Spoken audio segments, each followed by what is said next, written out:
Buongiorno a tutti, bentrovati con Sveglia Trieste, buon inizio di settimana, lunedì 19 di maggio, come al solito due ospiti anche questa mattina, dalle 8 alle 9 l'onorevole Nicole Matteoni, che è deputata di Fratelli d'Italia e segretaria provinciale, sempre di Fratelli d'Italia nella provincia di Trieste. Dalle 9 alle 10 invece Francesco Russo del Partito Democratico, consigliere regionale e vicepresidente dell'Aula di Piazza Oberdan. Sguardo al meteo sulla costa pianura udinese orientale e isontino. Nella notte saranno possibili rovesci e temporali sparsi, sulla zona montana nel pomeriggio non sono escluse deboli piogge o brevi rovesci. Le temperature minime tra i 15 e i 18 gradi, le massime fra i 18 e i 22 gradi centigradi. Questo per quanto riguarda le previsioni di oggi. Il dettaglio omette per quanto riguarda domani, guarda già mercoledì con cielo nuvoloso, con piogge in genere abbondanti, rovesci e temporali sparsi, più probabili nella notte fino al mattino su pianura e costa, e nel pomeriggio invece sulla zona montana, questo dal sito dell'ARPA del Friuli Venezia Giulia, con un cielo per oggi poco nuvoloso su pianure e coste, venti di brezza, in prevalenza cielo variabile sulla zona montana, dove non si esclude qualche breve rovescio pomeridiano. In serata aumento della nuvolosità a partire da ovest. Questo per la situazione meteo odierna, e anche lo sguardo, come abbiamo visto, alle prossime giornate, in particolare a mercoledì, con l'arrivo di perturbazioni sparse in tutta la regione. Andiamo a vedere i titoli del piccolo di quest'oggi. Regione aperta alla crisi. Lega, Forza Italia e lista del Presidente consegnano le deleghe, Federica prende tempo per decidere.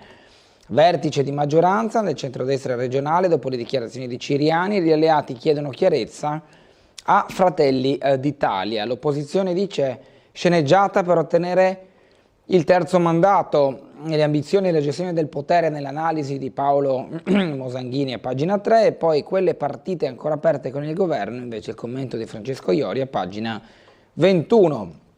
Il vertice di maggioranza di ieri sarebbe dovuto servire a ricomporre l'ennesima frattura che ha crepato in questi mesi la coalizione che guida la regione. Si è concluso al contrario con l'ufficializzazione della crisi politica, con 7 assessori su 10 che hanno rimesso le deleghe nelle mani del presidente Fedriga. Vedremo dunque come proseguirà e lo leggeremo anche nei dettagli nelle prime pagine di oggi. Del piccolo, l'economia sul palco di Link, sfide e scenari da interpretare, chiusura con il sold out, l'ultima giornata del festival. Il panel, la polveriera balcanica tra nazionalismi e aspirazioni dell'Unione Europea. La fotonotizia sul tennis, le traiettorie dell'orgoglio italiano, internazionali di Roma, Sinner non ce la fa contro Alcaraz, trionfano nel doppio Paolini ed Errani. Paolini ed Errani infatti hanno vinto nel doppio, mentre Sinner si è dovuto piegare allo spagnolo Alcaraz.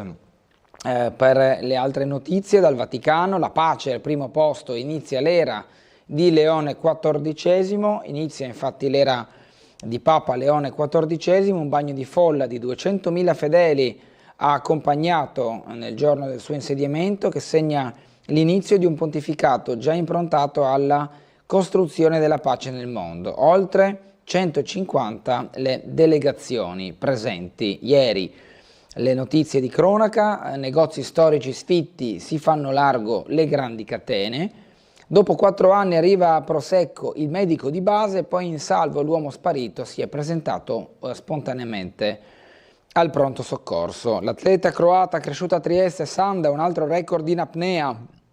Infatti Sanda Adelia sempre più giù, l'apneista croata, nata a Fiume, residente a Trieste, ha infranto il primato nel mondo nella disciplina FIM, Free Immersion, scendendo a una profondità di 103 metri. La fantastica performance è stata stabilita nelle acque delle Filippine, in località Mabini, e ha migliorato il record di 2 anni fa, che aveva visto Delia raggiungere a Sharm el Sheikh le profondità di 98 metri. Questo difatti è stato il record battuto dalla stessa atleta croata. Andiamo alle pagine di Trieste per dopo tornare a vedere di più sulle prime pagine, tanto della regione quanto quelle nazionali e internazionali.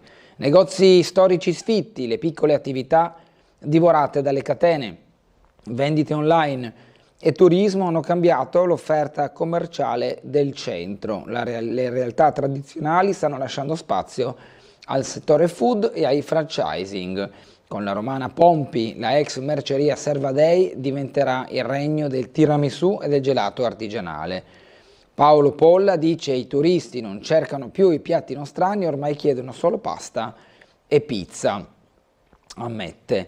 La ricetta del macaron triestino tramandata da Mauro ad Arezia, la pasticceria è andata a bottega prima di aprire il suo laboratorio. È un peccato che quelle conoscenze andassero perdute nella storia raccontata da Stefano Bizzi sulle attività cittadine, anche quelle tipiche e tradizionali. L'asse di Via Flavia tra gli investimenti dei big del commercio e l'arrivo di Maritani, fra supermercati, fai da te, arredamento e componentistica, dal 2018 sull'arteria d'ingresso sono state spese decine di milioni. A tutela della zona il piano comunale di settore pone dei limiti alle dimensioni delle strutture.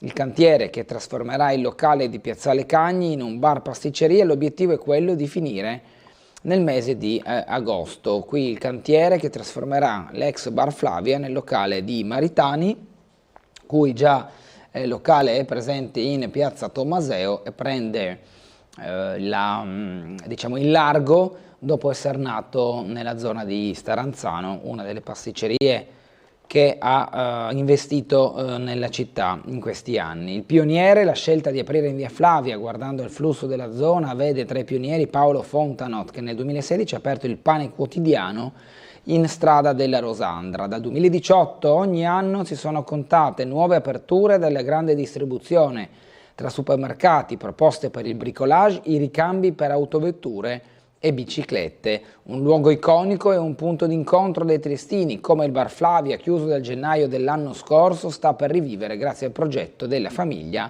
Maritani. Premio Fedeltà al lavoro, il bando per candidarsi scade il 13 di giugno, l'iniziativa della Camera di Commercio. Cronaca, 4 giorni senza cibo né acqua. Il 38enne si è presentato in ospedale, si era rifugiato in un anfratto roccioso. Cristiano Del Ben martedì aveva fatto perdere le sue tracce, lo cercavano in tutta Italia, stremato da fame, sete e freddo, e ora ricoverato a Cattinara nel reparto di medicina d'urgenza. Trascorso 4 giorni e 4 notti in un anfratto roccioso sopra la pista ciclabile dell'ex ferrovia che porta verso la Val Rosandra, senza mangiare, senza bere, dormendo al freddo, poi, stremato, ha deciso di chiedere aiuto e sabato sera tardi, erano le 23 passate, ha inforcato la bicicletta che aveva con sé e si è presentato spontaneamente al pronto soccorso di Cattinara. Durante il tragitto verso l'ospedale si è sentito mancare 2 volte. Finisce così, fortunatamente bene, la scomparsa del 38enne triestino Cristiano Del Ben. Da martedì sera i suoi familiari e i suoi amici non avevano più notizie di lui, ora è ricoverato in medicina d'urgenza. Quando è entrato nella sala del pronto soccorso davanti al personale infermieristico era in ipotermia, in stato confusionale e arrabbiato, così riferisce chi l'ha visto. Le privazioni e il freddo a cui si è sottoposto in questi giorni e in queste notti potrebbero avergli causato uno scompenso cardiaco, stando a quanto si apprende. Da qui a maggior ragione la necessità del ricovero e di accertamenti sanitari mirati. Tentato furto con danni in una casa in Scala Santa, carabinieri sul posto in uno degli ennesimi ormai furti o tentati furti in città. Minorenne accerchiato, minacciato e rapinato da un gruppo di coetanei al centro commerciale Il Giulia, lo hanno avvicinato improvvisamente accerchiandolo e minacciandolo, poi gli hanno intimato di consegnare i soldi che aveva con sé nel portafoglio. Lo hanno spintonato e dunque preso il denaro, 40 euro, e sono fuggiti. Sentiamo di più nel servizio andato in onda nel telegiornale di ieri. Accerchiato da 6 giovani e rapinato di quanto aveva in tasca all'esterno del centro commerciale Il Giulia a Trieste. E quanto successo a un 14enne italiano non residente in città, uscito da poco dal foro commerciale dove si era intrattenuto per alcuni acquisti. Il giovane, in evidente stato di shock, ha allertato i carabinieri poco prima delle 18 di ieri, sabato 17 maggio. Sul posto, oltre a una pattuglia dei militari di Via dell'Istria, è arrivata in breve anche la madre del ragazzo, che ha riferito come la baby gang fosse composta di giovani apparentemente della sua stessa età, ma che non conosceva. Non è ancora chiaro se si trattasse di italiani o stranieri. L'unica certezza è che il gruppo di adolescenti l'ha preso a male parole, poi gli ha chiesto di consegnare i soldi, poi uno degli aggressori lo ha spintonato a terra, mentre un secondo lo derubava dei 40 euro che aveva all'interno del portafogli. Ancora una volta risulteranno decisive le immagini del circuito di sorveglianza, non solo per ricostruire esattamente l'episodio, ma soprattutto per mettere gli investigatori dell'Arma sulle tracce dei responsabili, contando eventualmente in precedenti di uno o più soggetti per l'identificazione. Quanto mai importante è anche una ricostruzione più a freddo della vittima della rapina, che deve ancora formalizzare la denuncia. Lo stato di agitazione in cui si trovava quando è stato sentito, infatti, non ha aiutato a una ricostruzione nei minimi dettagli. Proprio in questi giorni, sia a Trieste che a Muggia, sono aumentati i controlli delle forze dell'ordine per contrastare fenomeni come questo. Solo un paio di settimane fa, un fatto analogo era avvenuto in via Flavia di fronte al McDonald's, con un'altra rapina consumata per pochi spiccioli e una bici. Per chi la subisce, però, una paura che non si scorda più.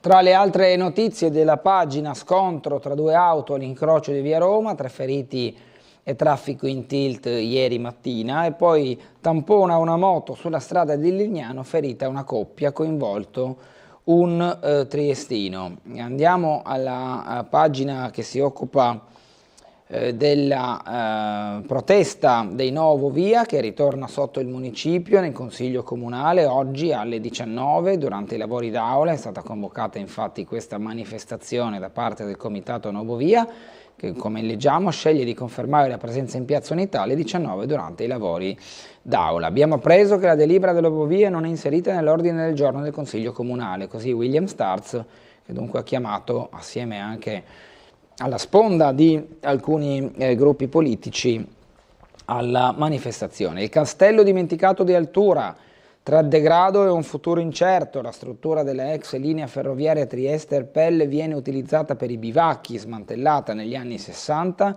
potrebbe essere di supporto alla ciclopedonale. La curiosità, pozzo in pietra da valorizzare. C'è un pozzo in pietra che si posa con quell'edificio d'altri tempi. È tombato da una grata sul retro di uno spazio immerso nel verde. Davvero particolare il manufatto che si vede qui in foto a sinistra, quasi elegante in mezzo ai rifiuti di ogni genere all'interno dell'ex casello, ma la struttura appare ben conservata, uno dei tanti edifici abbandonati in città. Vedete proprio le foto del piccolo a riguardo. Nautica da diporto e incentivi, bonus barca fino a 15.000 euro, la regione prepara il bando e il regolamento. Domani chiude per lavori l'ufficio postale di Dolina. Disagi in vista per i residenti della frazione di Dolina che utilizzano l'ufficio postale. A partire da domani la sede sarà interessata da interventi di ammodernamento per migliorare la qualità del servizio e dell'accoglienza che ne comporteranno la chiusura. Dolina è inserita nell'ambito di Polis, Casa dei Servizi Digitali, il progetto per rendere semplice e veloce l'accesso ai servizi della pubblica amministrazione nei comuni con meno di 15.000 abitanti, che vuole superare il divario digitale, cioè la separazione tra chi ha accesso a internet e chi poi ne è privo. Arriva invece il medico di base a Prosecco, fino a 1.600 pazienti per Mitia Bresciani. Dopo 4 anni di attesa apre l'ambulatorio accanto alla farmacia. Cresce il turismo a Muggia e la città si prepara all'estate. I ponti di aprile e maggio hanno fatto da prova generale in vista della nuova stagione. Accanto alle aperture dei locali in centro, l'amministrazione comunale promuove gli eventi. Il Beethoven Fest anticipa festa barocca, Baskers Festival e concerti e carnevale. Gli stabilimenti balneari partiranno ufficialmente a partire dal 1° di giugno. Vediamo nelle pagine successive i volontari con la polizia dell'ex campetto del seminario vescovile, intervento di polizia con decespugliazione all'ex campetto di basket al seminario vescovile di Trieste organizzato dal Circolo Laudato Si Trieste con l'associazione ambientalista Fare Ambiente del Friuli Venezia Giulia. Presenti anche volontari della famiglia francescana e i ragazzi dell'associazione APS Onlus, oltre quella sedia. Accanto invece c'è un coccal, tramonti a nord-est con il coccal sulle rive che ammira il tramonto, le foto che Valentina Irrera sottolinea ancora una volta come l'esposizione della costa nord-est renda di sera Trieste una città ad alto tasso romantico anche per i gabbiani. Con un animale d'affezione si riducono ansia e solitudine, in questo articolo i dettagli. E poi verso la festa alpina a Visogliano i componenti della famiglia alpina di Duino Orisina sono stati ricevuti dal sindaco del comune carsico Igor Gabrovec in vista della festa alpina che si terrà a Visogliano il prossimo 25 giugno. Pagina delle segnalazioni, i primi diplomati dello scientifico Galilei hanno festeggiato i 60 anni dalla maturità, la rimpatriata che vediamo della quinta A con gli ex compagni di classe. Un'altra rimpatriata, quelli dell'Istituto Nautico di Nuovo riuniti a 30 anni dall'esame di Stato, e anche in questo caso una foto che li ritrae assieme dopo tanti anni. Andiamo alle prime pagine del Piccolo, come abbiamo visto dal titolo della prima pagina, ci sono delle questioni in ballo all'interno del centrodestra da dover risolvere, crisi nel centrodestra, Lega, Forza Italia e Lista Federica rimettono le deleghe. Il governatore si prende 2 giorni di tempo per decidere, domani incontrerà Meloni a Venezia. Faccio il presidente con un mandato popolare per dare risposte ai cittadini, ha detto Federica. Chi ha rimesso le deleghe al governatore?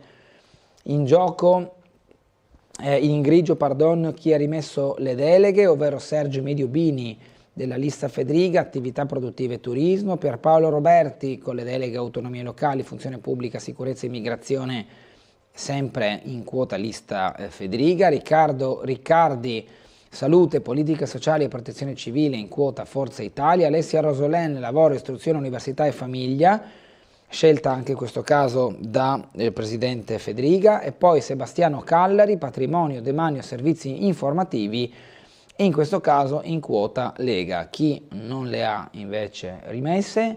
Il vicepresidente con delega cultura e sport Mario Anzil, Cristina Mirante con le delega infrastruttura e territorio, Fabio Scoccimarro, difesa dell'ambiente ed energia, tutti e tre di Fratelli d'Italia. Il confronto reso necessario dopo le dichiarazioni del ministro Ciriani sull'ospedale di Pordenone. Rizzetto di Fratelli d'Italia dice: alcune posizioni, seppur incisive, sono legate a questioni locali e non scalfiscono la coalizione. Allora andiamo a fare un riassunto della situazione attuale all'interno del centrodestra con il servizio andato ieri in onda nell'apertura del nostro telegiornale a cura di Marco Stabile, che riassume un po' l'accaduto e gli scenari probabili di questi giorni. Sentiamo.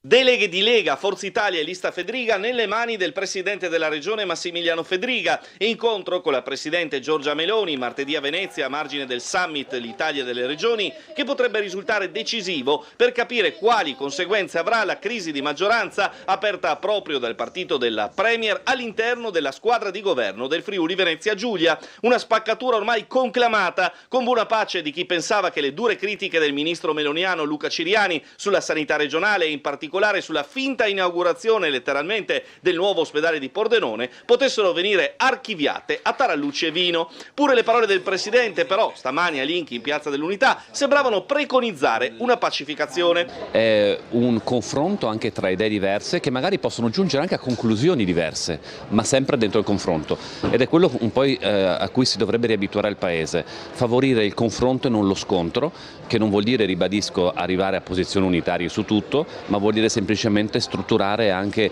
un modello di sviluppo del Paese che possa basarsi su idee diverse, ma a una risposta seria per il Paese, che non può ridursi sempre alla contrapposizione tra forze politiche o tra persone che la pensano in modo diverso. Nel vertice online, scattato alle 14 di oggi, domenica 18 maggio, le posizioni si sono fatte ancora più spigolose fra Lega e Fratelli d'Italia, i due partiti che vantano il maggiore consenso in regione. Ed ecco le decisioni di Carroccio, Azzurri e lista civica del Presidente di rimettere le deleghe dando la massima fiducia al Presidente sul da farsi. Traducendo, potrebbe addirittura dimettersi, al momento un'ipotesi lontana, ma assicurano i bene informati, questo scossone non passerà senza conseguenze, visti peraltro anche i precedenti attriti sul piano oncologico e terzo mandato. Le dichiarazioni del ministro Ciriani hanno aperto un'irresponsabile crisi di maggioranza, si legge nella nota del segretario regionale del Carroccio Marco De Reosto, parole che rappresentano una forzatura rispetto all'equilibrio e all'autonomia della gestione regionale,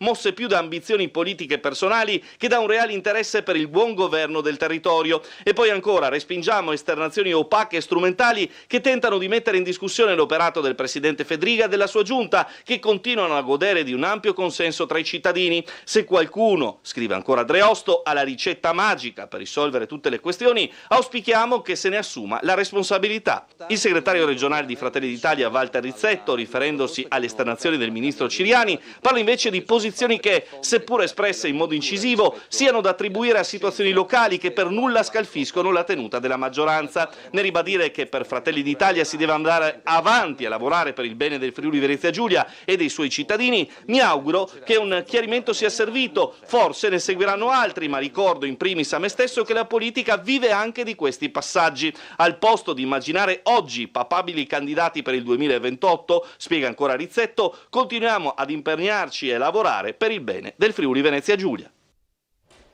Ci colleghiamo ora con la sala operativa della Polizia Locale per ciò che riguarda viabilità e segnalazioni. In linea l'ispettore superiore Tiziana Martini, buongiorno. Buongiorno a tutti. Prego. Al momento il traffico è regolare, non ci sono problematiche in atto, nonostante il temporale di questa notte non abbiamo avuto segnalazioni di difficoltà o di problematiche dovute appunto a questo temporale di questa notte. Volevo ricordare semplicemente che questa mattina sono programmati dei lavori sulla grande viabilità da Trieste in direzione confini di Stato, ci sarà l'uscita obbligatoria a Muggia. Continueranno inoltre in questi giorni i lavori per il rifacimento della segnaletica orizzontale. Questi lavori vengono fatti la notte, quindi da questa sera in orario notturno la zona è quella di Viale Miramare, Barcola, Porto Vecchio e Corso Cavour. Altre segnalazioni per la giornata di oggi non avrei da fare. Bene, grazie allora all'ispettore Martini, buona giornata e buon lavoro. Grazie, buona giornata a tutti. Grazie, proseguiamo con la pagina successiva a quella che abbiamo visto un attimo fa, relativa alla crisi di maggioranza all'interno della giunta regionale. Ci sono poi gli altri rimandi, innanzitutto lo schema di chi ha rimesso le deleghe annovera anche gli assessori Zilli e Zannier, la prima alle finanze, secondo alle risorse agroalimentari, forestali e ittiche, che hanno rimesso le deleghe in mano al presidente Fedriga. La prova di forza del governatore che può dare la svolta, il numero 1 della giunta ha chiesto a Fratelli d'Italia di serrare le fila, l'obiettivo è capire se esistano i margini per proseguire la legislatura. Il quadro è trascinato sul piano nazionale coinvolgendo la Premier e quindi il confronto che avrà Fedriga nelle prossime ore. È toccato a Edoardo Petiziol, portavoce del presidente della regione Fedriga, convocare la riunione di maggioranza di ieri, ed è sempre lui che ha rappresentato, come ai tavoli delle trattative post-elettorali, la lista che porta il nome del governatore, che come Lega e Forza Italia ha scelto di far rimettere le deleghe ai propri assessori. Oggi il Consiglio dei Ministri, presieduto da Giorgia Meloni, deciderà se impugnare la legge elettorale della provincia autonoma di Trento, che nella nuova formulazione consente al Presidente di presentarsi per la terza volta al giudizio degli elettori, una decisione a cui si guarda con interesse anche in Friuli Venezia Giulia. Paolo Mosanghini scrive le ambizioni e la gestione del potere nell'analisi di quanto accaduto in uno sguardo più ampio anche nel resto del Paese. Rizzetto, solo un chiarimento, la Giunta deve proseguire. Il segretario di Fratelli d'Italia assicura che le critiche di Ciriani erano legate solo all'ospedale di Pordenone. La tenuta della maggioranza non è in discussione, i cittadini ci chiedono di restare uniti, ha detto Rizzetto. Dreosto, ambizioni personali, Savino, noi sempre rispettosi, i coordinatori di Lega e Forza Italia che hanno commentato questa situazione che è venuta a crearsi. L'opposizione scettica, è una sceneggiata per il terzo mandato. Patuanelli parla di giochetto di potere che finirà in nulla. Caterina Conti, si dimettano tutti. Morettuzzo parla di mercato delle vacche, per Furio Onsel, sanità male ovunque. Parleremo di sanità regionale coinvolgendo i sindaci e gli amministratori, ha detto ancora Rizzetto. La segretaria Dem, spettacolo indegno mentre restano aperti tanti problemi. Il senatore del Movimento 5 Stelle parla di pagliacciata visto che nessuno lascerà davvero. Il capogruppo del Partito Democratico Moretti dice che il presidente Federica è ossessionato dalla rielezione e il leader del patto per l'autonomia Morettuzzo è intanto sanità in declino continuo e comuni al palo, dice Morettuzzo. Il festival a Venezia, i governatori in coro, più potere alle regioni, sul tavolo competenze, federalismo fiscale e terzo mandato.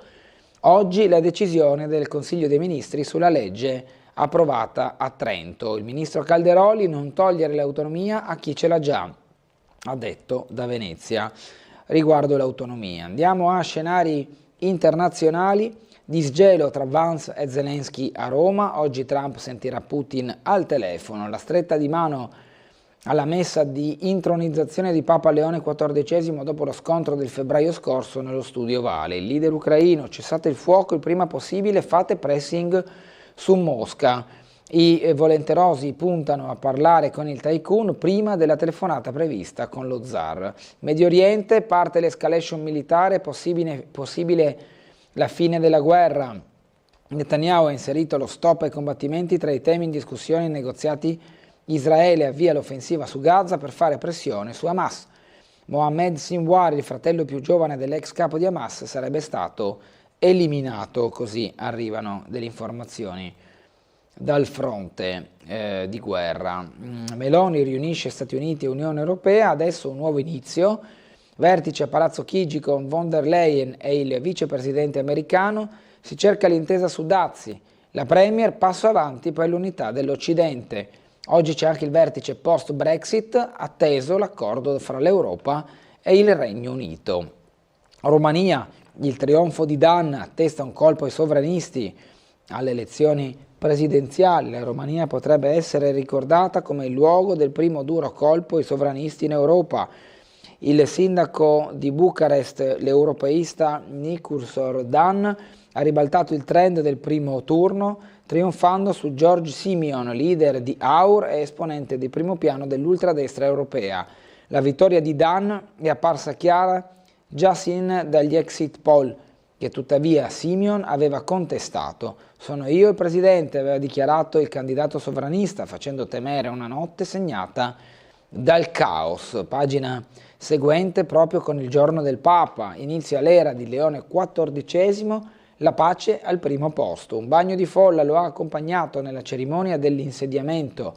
Oltre 150 le delegazioni arrivate da tutto il mondo per omaggiarlo, qui in foto durante le celebrazioni di ieri. Pietro deve pascere il gregge senza cedere mai alla tentazione di essere un condottiero solitario o al capo o al di sopra degli altri. Il primo giro nella piazza, le carezze ai bambini, in 200.000 a San Pietro, uniti per un mondo riconciliato, l'invito del pontefice alla chiesa, cita Sant'Agostino, e la Rerum Novarum con la sfida del nuovo Papa. Strette di mano e abiti scuri, reali cattoliche, le sole in bianco, il saluto tra i potenti in Vaticano. Andiamo all'economia, delle sfide globali alle storie di impresa, all'evento di Link che chiude con gli appuntamenti attraverso un tutto esaurito. Ieri focus su dazi e difesa comune, il dibattito sulla crisi dell'industria e la storia al femminile di Giannola Nonino. Online i confronti su YouTube, i canali poi per rivedere tutti gli interventi del festival.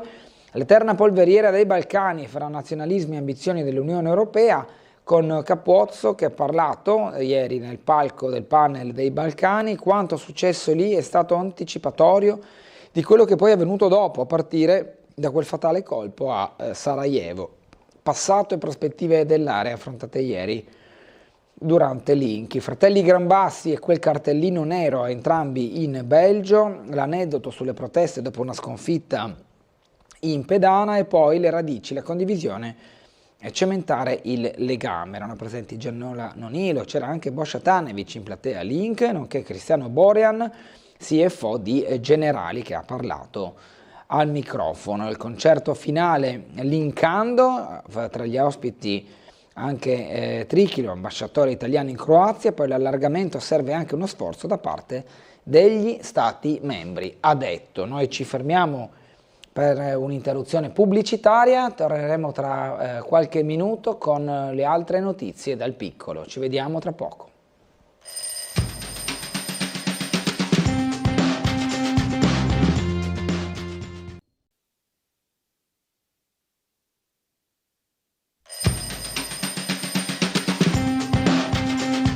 Riprendiamo la lettura delle notizie dal piccolo in questa rassegna stampa di oggi, lunedì 19 di maggio, con Sveglia Trieste. Vi anticipo nuovamente, ricordandovi gli ospiti che saranno con noi questa mattina. Ci sarà l'onorevole Nicole Matteoni, deputata di Fratelli d'Italia, della quale è anche segretaria provinciale, dalle 8 alle 9 qui con noi, e poi dalle 9 alle 10 invece il consigliere regionale del Partito Democratico Francesco Russo. Torniamo al piccolo.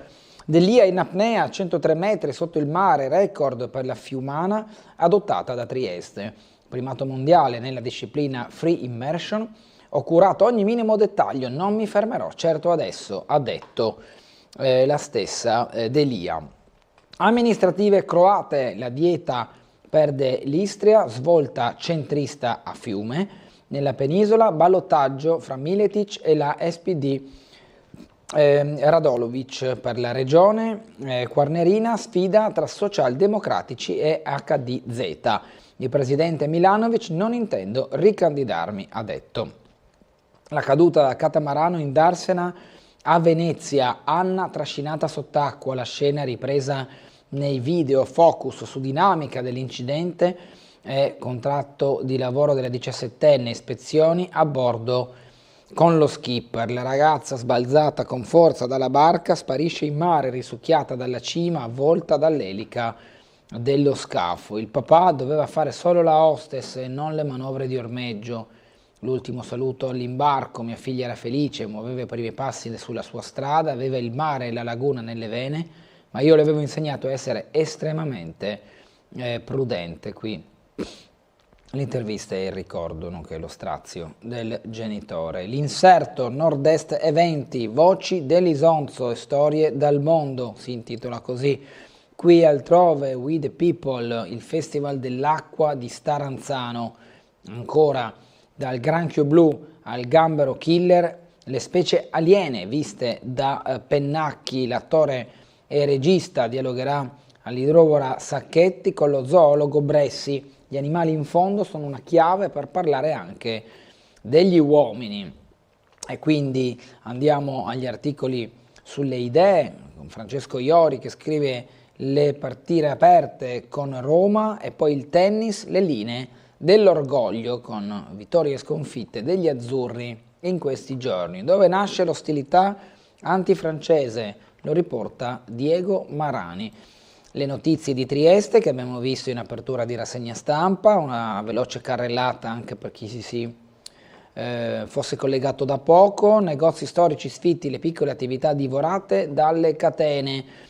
Ci sono infatti vendite online e turismo che hanno cambiato l'offerta commerciale del centro.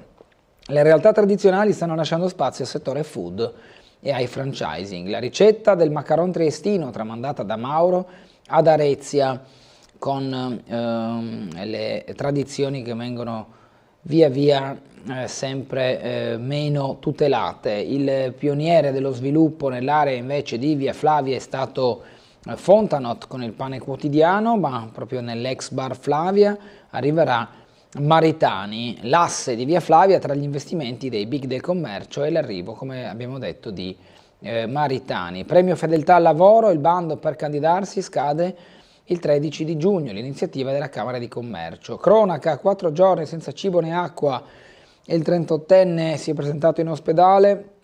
Cristiano Del Ben martedì aveva fatto perdere le sue tracce, lo cercavano in tutta Italia, stremato da fame, sete e freddo, e ora ricoverato a Cattinara nel reparto di medicina d'urgenza. Tanto un tentato furto con danni in una casa di Scala Santa, carabinieri sul posto. Un minorenne invece accerchiato e minacciato e rapinato da un gruppo di coetanei nella zona del centro commerciale Il Giulia. Sempre ieri in mattinata scontro tra due auto all'incrocio di via Roma, 3 feriti e traffico in tilt, e poi il tamponamento di una moto sulla strada di Lignano con il motociclista ferito, coinvolto un triestino, una coppia ha riportato ferite. Altro inserto Nord-Est Economia, la Germania muove, il bazooka del Golden Power, con i titoli che vediamo rapidamente, infrastrutture e più debito, il segnale della Germania. E poi automotive, pesa l'incertezza dell'Unione Europea, l'amministratore delegato di Innovation Tech Luca Businaro, molti investimenti fermi perché la Commissione Europea aveva promesso una revisione del Green Deal entro marzo, così dice. L'imprenditore. Sammontana Italia punta al raddoppio dei ricavi più gelati negli Stati Uniti. Alessandro Angelon guida il gruppo nato dall'Unione con forno d'Asolo, espansione all'estero, un fatturato di 2 miliardi entro il 2029 con margini sopra il 18% da raggiungere con ottimizzazione e sinergie più che con il taglio dei costi. Questi gli obiettivi. Poi dopo il Giro il Tour con le sue ruote, la trevigiana Miche conquista le corse. E vediamo qui Gregory Girard, amministratore delegato di Miche, che poi racconta la sua storia imprenditoriale. Dividendi, oggi in borsa è giornata di stacco perché i titoli in grado di dare cedole generose nel tempo vanno preferiti. La guida al risparmio con diversi consigli su come muoversi nel settore. I microalloggi di Freeland fanno da apripista in Italia del turismo immersivo, la società friulana si espande nel nord e in Sardegna, crowdfunding da $500,000 che ha permesso dunque poi lo sviluppo di questa progettualità. Il casello dimenticato di Altura tra degrado e un futuro incerto, oggi la protesta dei Novo Via che ritorna sotto il municipio, il Consiglio Comunale che avrà inizio alle 18 con le domande di attualità, alle 19 con i lavori d'aula, sarà di fatto accompagnato dalla protesta del Comitato Novo Via in Piazza Unità a partire dalle 19. Nautica da riporto e incentivi, bonus barca fino a 15.000 euro. La Regione prepara bando e regolamento. Domani chiude per lavori l'ufficio postale di Dolina, San Doligo della Valle. Nel frattempo è arrivato il medico di base a Prosecco, fino a 1.600 pazienti per Mitia Bresciani, che dunque presta servizio a Prosecco. A Muggia cresce il turismo e la città si prepara all'estate, ci sono diversi eventi, il Beethoven Fest che anticipa festa barocca, buskers, concerti e carnevale. Gli stabilimenti balneari partiranno ufficialmente il primo di giugno. Ripulito l'ex campetto del seminario vescovile grazie all'opera dei volontari e poi i tramonti a nord-est con il Coccal sulle rive fra le foto e le segnalazioni del piccolo. Ancora i diplomati dello scientifico Galilei che hanno festeggiato i 60 anni dalla matura. Andiamo alla pagina della cultura, il mio amico Andy ossessionato dalla perfezione. Regina Schrecker, la musa di Warhol, a Belluno per la mostra Love Pop. È stato il primo influencer, lavorava come un matto, io e lui eravamo simili, parla la Schrecker a Belluno con il suo ritratto esposto nello spazio della mostra. Pittura e filosofia con Bortolossi, da Vienna ai transumanisti nella mostra in scena, e poi a 80 anni dalla liberazione, alpinismo e resistenza, la libertà della montagna si rivolta contro il regime. Il presidente della Società di Storia dello Sport Giuntini ricorda agli alpinisti che si schierarono contro il fascismo. Ancora appuntamenti. Zuccato è la levatrice di Nageriev alle 18 alla Lovat per i 40 anni dell'armonia, va in scena Emilio. Domani la prolusione al museo Letz, venerdì lo spettacolo sul palco del Rossetti. Alle 18 nella sala Veruda, concorso artistico Lilian Karian e poi gli appuntamenti anche al cinema in questa pagina. Ingannando il tempo, 20 anni di fotografia di Mauro Maras, il libro Ingannando il tempo. Crepi l'avarizia di Amodeo alle 17 alla biblioteca Stelio Crisa e poi dalle 15:30 alla Casa della Musica il polistrumentista Barry Finnerty.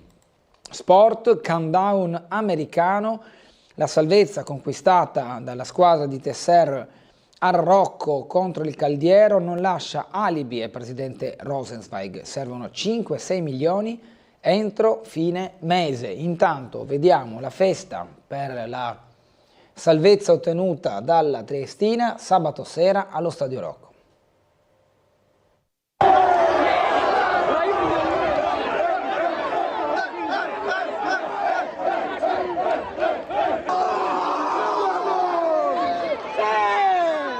La Triestina è salva, il doppio 0-0 è quanto basta alla squadra di Tesser per far esplodere la festa a Rocco. Uno sfogo, una liberazione dopo una stagione sulle montagne russe. Un campionato che a dicembre sembrava già pregiudicato quando l'Unione aveva soli 6 punti in classifica con già uno di penalizzazione. Poi, con il ritorno del tecnico di Montebelluna, l'incredibile rimonta che avrebbe salvato la formazione direttamente in stagione regolare, ma la nuova scure di 4 punti di penalità per i mancati pagamenti della società ha reso necessario salvarsi una seconda volta. Non era facile davanti al pubblico di casa, in uno stadio che spesso in passato non aveva portato fortuna, ma questo gruppo ce l'ha fatta. La cronaca del match col Caldiero prende le mosse con un triangolo non chiuso fra Correi e Cortinovis, con il capitano che arriva a un soffio dal beffare il portiere. Al 13° gli ospiti battono un colpo con Filiciotto che calcia da lontano sugli sviluppi di un corner. 3 minuti più tardi, bello spunto di Cortinovis che viene fermato in 2 tempi dal portiere.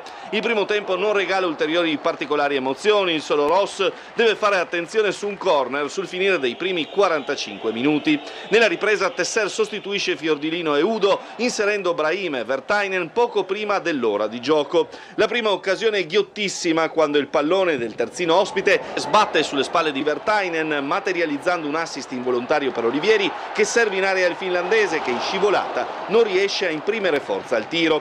La Triestina sale di colpi con la bella combinazione sulla destra fra Vertainen, Olivieri e Cortinovis, ma il trequartista non trova la porta. Poco dopo Roos deve mettere ordine in area sul primo di una serie di calci d'angolo avversari. Al 77° l'occasionissima, il neoentrato Cancellieri serve Ionizza da solo davanti al portiere, ma il colpo di testa non è preciso e la possibilità di passare in vantaggio sfuma. I fantasmi di una possibile beffa appaiono a Valmaura all'89° quando un colpo di testa di Caccavò su corner spaventa i tifosi. Nei 4 minuti di recupero va segnalata la mischia selvaggia nell'area dell'Unione per l'ennesimo calcio dalla bandierina del Caldiero. La formazione di casa in qualche modo ne esce e quasi inaspettatamente trova Olivieri da solo in contropiede con la possibilità di chiudere in bellezza. L'attaccante per poco non trova la porta con Crespi fuori dai pali.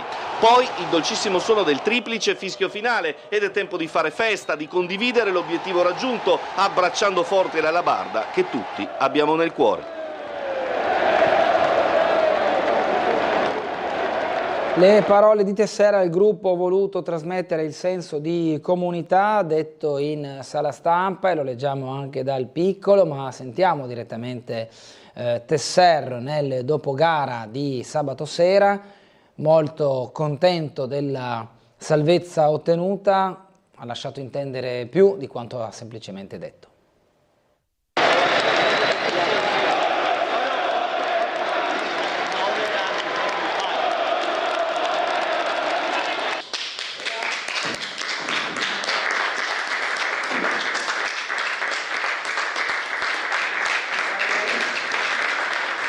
Cosa rappresenta a me la felicità di aver contribuito, perché ci sono i ragazzi, c'è il mio staff, ci sono i magazzinieri, i fisioterapisti, tutta gente che ci lavora attorno, a portare la Triestina alla salvezza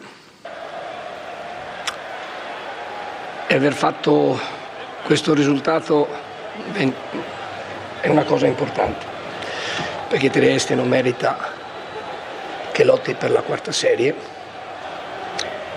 e non centrare l'obiettivo. So che sarebbe stato un qualcosa di particolarmente difficile e duro per tutto. È una grande soddisfazione, forse più di vincere un campionato.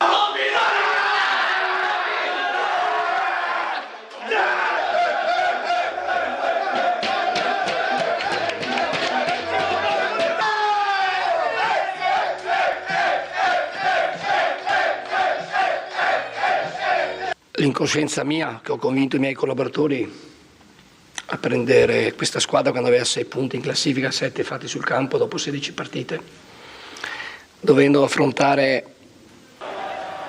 Padova, Vicenza e Novara, primo, secondo e punto in classifica. Più volte ho ribadito anche recentemente qua che quei punti fatti all'inizio sono stati determinanti per poi poter raggiungere la salvezza.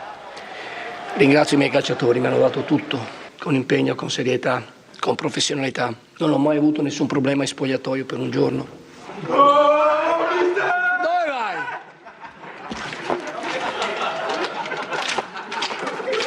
Ecco cosa dicevi, vedi? Il più grande, signore! Non ho vestiti per cambiarmi. Ecco cosa vedi, ecco. È la testimonianza, stavo parlando bene, no? Adesso mi tocca cambiare. Adesso devo cambiare idea. No. Tutti quanti che hanno partecipato, credetemi fino in fondo, perché non è stato semplice, con le problematiche che voi sapete bene, e non voglio mettere il dito sulla piaga, non lo farò, però gestire col pensiero che ogni mese potesse succedere qualcosa non è stato facile per loro, che vanno in campo, che hanno famiglie, che hanno futuro, non è stato semplice nemmeno per me che poi dovevo gestire tutto questo. Quindi è un qualcosa di bello, di importante, e ringrazio, ripeto, tutti, compresi voi, che ci siete, parlo della mia gestione, sempre stati molto vicini, e i tifosi, perché anche stasera ha un cuore grande, che quando dico che Trieste merita altro, è tutto questo che merita. Dice Tessera in sala stampa, i giocatori che sono entrati erano Olivieri e Correia, e proprio Correia è stato premiato dai tifosi come alabardato dell'anno, il riconoscimento che è stato consegnato dai tifosi del Centro Coordinamento Triestina Club, che hanno premiato Omar Correia come l'alabardato di questa stagione. Playoff, il Vicenza espugna Crotone, la Giana piega la Ternana. Nelle altre partite del girone, dei gironi insomma, che sono mescolati nella conquista di un posto in Serie B. Ci vuole più garra invece per il basket. Nel primo atto della serie Trieste è finita in balia di Brescia, stasera i biancorossi sono chiamati a una pronta reazione. Regia da migliorare, Rosso dovrà favorire il salto di qualità, il post-season ogni partita fa sempre storia a sé, si legge dal Piccolo. La Virtus parte col piede giusto, regolata una coreacea Reyer nel quadro del playoff della Serie A1, qui vediamo proprio lo schema. Bologna e Reyer Venezia nella gara 1 90-85, Trento-Milano per quanto riguarda la gara 1 vince Milano 73-70, Brescia che ha vinto 89-77 contro Trieste, poi Trapani che ha vinto 80-75 contro Reggio Emilia. Andremo a vedere come finiranno al meglio delle tre queste prime partite dei quarti del playoff della Serie A1 di basket. Il San Giovanni ritorna in prima categoria, Torriacco battuto in Viale Sanzio, i rossoneri del tecnico Euro Petagna vincono lo spareggio contro i Bisiacchi, nel primo tempo a segno Lionetti, nella ripresa il gol sicurezza di Ionia Prat. Il Costalunga vince anche la Coppa FVG, KO il Real Castellana, è finita 3-2, ancora per il San Giovanni, dopo un solo anno di purgatorio il club di Ventura è stato promosso, è finita 2-0 fra San Giovanni e Turriacco. Il Sistiana, Seslia scivola in Friuli, Cusignacco vede invece la salvezza nella promozione dei play-out. Nell'eccellenza Knezevic lascia il Kras Repen, Rok Bozic è il nuovo allenatore, il tecnico EDS dei Carsolini ha optato per prendersi un anno sabbatico, la gioia del neomister, non vedo l'ora di iniziare, 6 nuovi innesti in arrivo. Busan e Umari ancora tra i pali biancorossi, fiducia a Loigo come allenatori dei portieri. L'Opicina vince il playoff e il ripescaggio più vicino, Domio sconfitto con onore, l'Azzurra Gorizia saluta le colonne Terpin e Munafò, pagine indelebili. In promozione in terza categoria il Poggio supera Ronchi Under 21, Tor Viscosa in rimonta sul Primorie 1924. Pallavolo maschile, slow volley, c'è amarezza per la retrocessione in C, salvezza sfumata via, dicono i protagonisti della Serie C femminile. Nell'ultima di privilegi lo Zalet ZKB si congeda battendo lo Spilimbergo. In terza divisione femminile il Centro Coselli conquista con merito il titolo territoriale, sconfitta in finale l'Azzurra. Serie B interregionale, Falconstar KO in volata, Pordenone la spunta in un finale al Cardio Palma. In Serie B interregionale Jadran la salvezza passerà per Padova. Per la divisione regionale 1 la finale playoff, Ronchi fa il colpo sul campo del Bor. Andiamo al canottaggio. Nel meeting nazionale Nord Saturnia e Timavo volano con 10 medaglie d'oro. A Pordenone alla Trieste Atletica il titolo regionale, Brunetti davanti a Sancin nei 100 metri. Per la vela SNP Young Team chiude terzo al Melge 32 di Punta Ala, e poi in canoa trionfo Zucca ai tricolori e Antonaz che strappa il bronzo. Italia ora 13, siamo alla pallamano. Bob Henning, CT della nazionale che si è qualificata dopo 27 anni agli europei, bisogna giocare con più continuità senza considerarsi per forza inferiori, ha detto. Trieste comincia il mercato, via Husman e Alberino, Coronica nuovo preparatore della Serie A Gold della pallamano. Troppo forte, Alcaraz batte Sinner in 2-7, conquista il titolo di Roma. Yannick Sinner ha detto: ho dato tutto, Carlos è il grande favorito per Parigi. Qui il podio, i due giocatori migliori al mondo, Alcaraz e Sinner al momento della premiazione ieri al torneo di Roma. Imola, Supermax, McLaren battute, rimonta Ferrari per la Formula 1, la gioia di Max Verstappen su Red Bull. E poi Errani Paolini concedono il bis, Yas doppietta come Seles nel 90, le azzurre conquistano nuovamente il titolo nel doppio, la numero 4 emula la statunitense. Andiamo al calcio nazionale, l'Inter pregusta il sorpasso ma il Napoli rimane a +1, nerazzurri avanti con la Lazio capace di rispondere fino al 2-2 nel finale. Gli azzurri invece fanno 0-0 a Parma, il titolo è sempre più vicino, manca una partita, vettori pesanti in zona Champions ed Europa League per Juventus e Roma. Il fortino di Chievo resiste, gli azzurri non sfondano al Tardini, Inzaghi si illude 2 volte, pareggia sempre Pedro che quando entra fa spesso gol, con Gonzalez e Vlahovic Tudor resta al 4º posto. È andata così dunque la 37esima giornata, vediamo la classifica, possibile ancora di un ribaltone ma solo nell'ultima di campionato perché il Napoli è avanti 1 punto, a una partita dal traguardo, l'Inter è seconda a 78 punti e seguono Atalanta, Juventus, Roma, Lazio, Fiorentina, Bologna che ha vinto la Coppa Italia e si qualifica dunque alla Europa League, Milan, Como, Torino, Udinese, Genoa, Cagliari, Parma, Lecce e poi nella zona retrocessione Empoli, Venezia e Monza, già retrocesso aritmeticamente il Monza in Serie B. Il golpe di Siena invece, il Giro d'Italia, Baby del Toro attacca e stacca Capitan Ayuso, prima maglia rosa messicana, Roglic cade e ora è a 2,25, Tiberi terzo nella generale, a Siena vince Van Aert. Furia Primoz è ancora lunga ma devo guarire dalle ferite, dice il grande battuto di giornata. È tutto per questa rassegna stampa di oggi di Sveglia Trieste con il quotidiano Il Piccolo, il tempo giusto di guardare la prima pagina di City Sport che esce come sempre il lunedì. Te la do io l'America, scrivono i colleghi di City Sport, il pareggio a reti bianche con il Caldiero consente all'Unione di restare in C dopo una stagione stracolma di problemi. Daniele Dellicarri pungente, qualcuno ha messo del suo per farci retrocedere, acclamato dai tifosi Tesser, non è stato semplice lavorare con il pensiero che ogni mese potesse capitare qualcosa, non è solo salvezza ma è una vera impresa nonostante i problemi, Dellicarri, Tesser e giocatori ci hanno creduto, come scrivono su City Sport facendo l'analisi di quella che è stata non solo la partita finale ma anche la stagione intera vissuta dall'Unione. Pubblicità e ci rivedremo tra poco con gli ospiti, cominciamo tra poco con Nicole Matteoni, onorevole della Repubblica Italiana, deputata di Fratelli d'Italia, di cui è anche segretaria provinciale. A tra poco!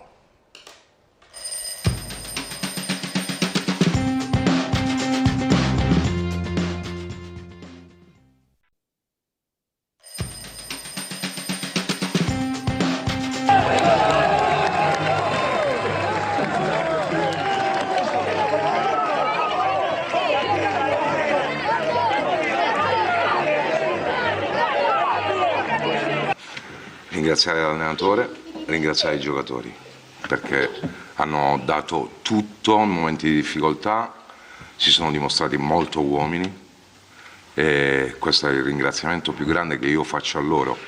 Era la cosa più importante, uscire fuori da questa situazione, salvarci. Abbiamo compiuto 3 miracoli, no, 3 miracoli, e mi preme ringraziare l'allenatore con i giocatori.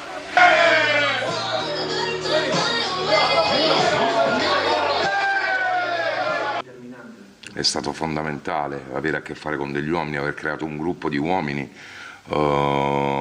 che era la cosa che più premeva, al di là dell'aspetto tecnico, che sapevamo che dovevamo compiere comunque da dicembre in poi, dovevamo compiere qualcosa di straordinario, perché le statistiche ci davano contro su ogni cosa, perché fare 12-13 punti il girone d'andata significava anche retrocedere.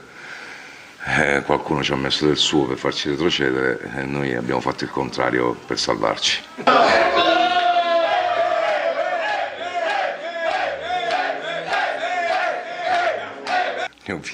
Ne ho viste tante nel calcio, ma mai come quest'anno.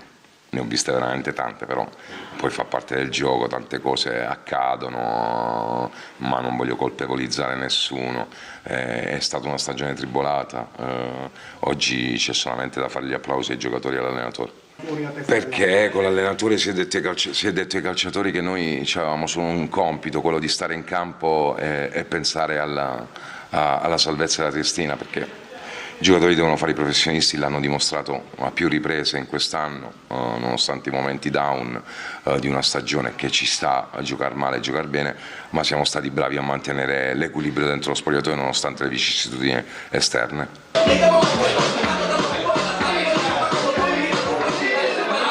Noi abbiamo fatto quello che dovevamo fare, professionalmente parlando, ora quello che faranno, ti dico la verità, mi interessa poco. Sono molto fedele.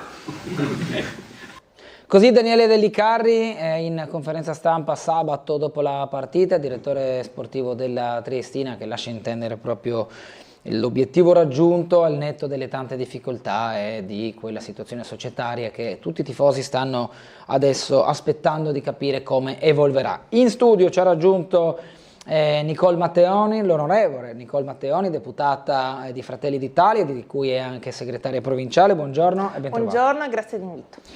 Abbiamo aperto anche noi con questa crisi di maggioranza innescata in questi giorni. Una mail dice: buongiorno onorevole Matteoni, come molti elettori di destra ritengo che questa crisi di governo regionale faccia solo il gioco delle sinistre. Ben sapendo dei danni creati in regione dalla Serracchiani in materia di sanità, arenarsi nello stesso ambito amministrativo, a mio modesto parere, sarebbe una sorta di tradimento politico nei confronti dell'elettorato che ha sostenuto la giunta Fedriga e la destra in generale. Grazie della cortese attenzione, scrive Piero. Così anche con una mail dei telespettatori introduciamo questo argomento che è sicuramente preminente ora nella politica.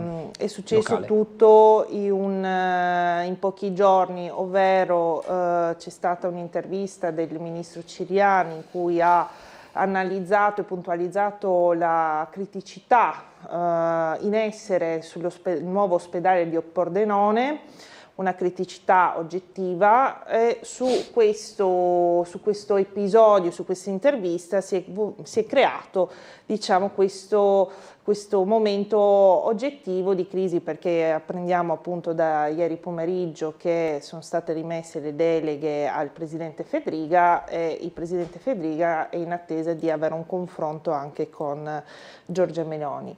È ovvio che i termini su cui si è basata diciamo questa crisi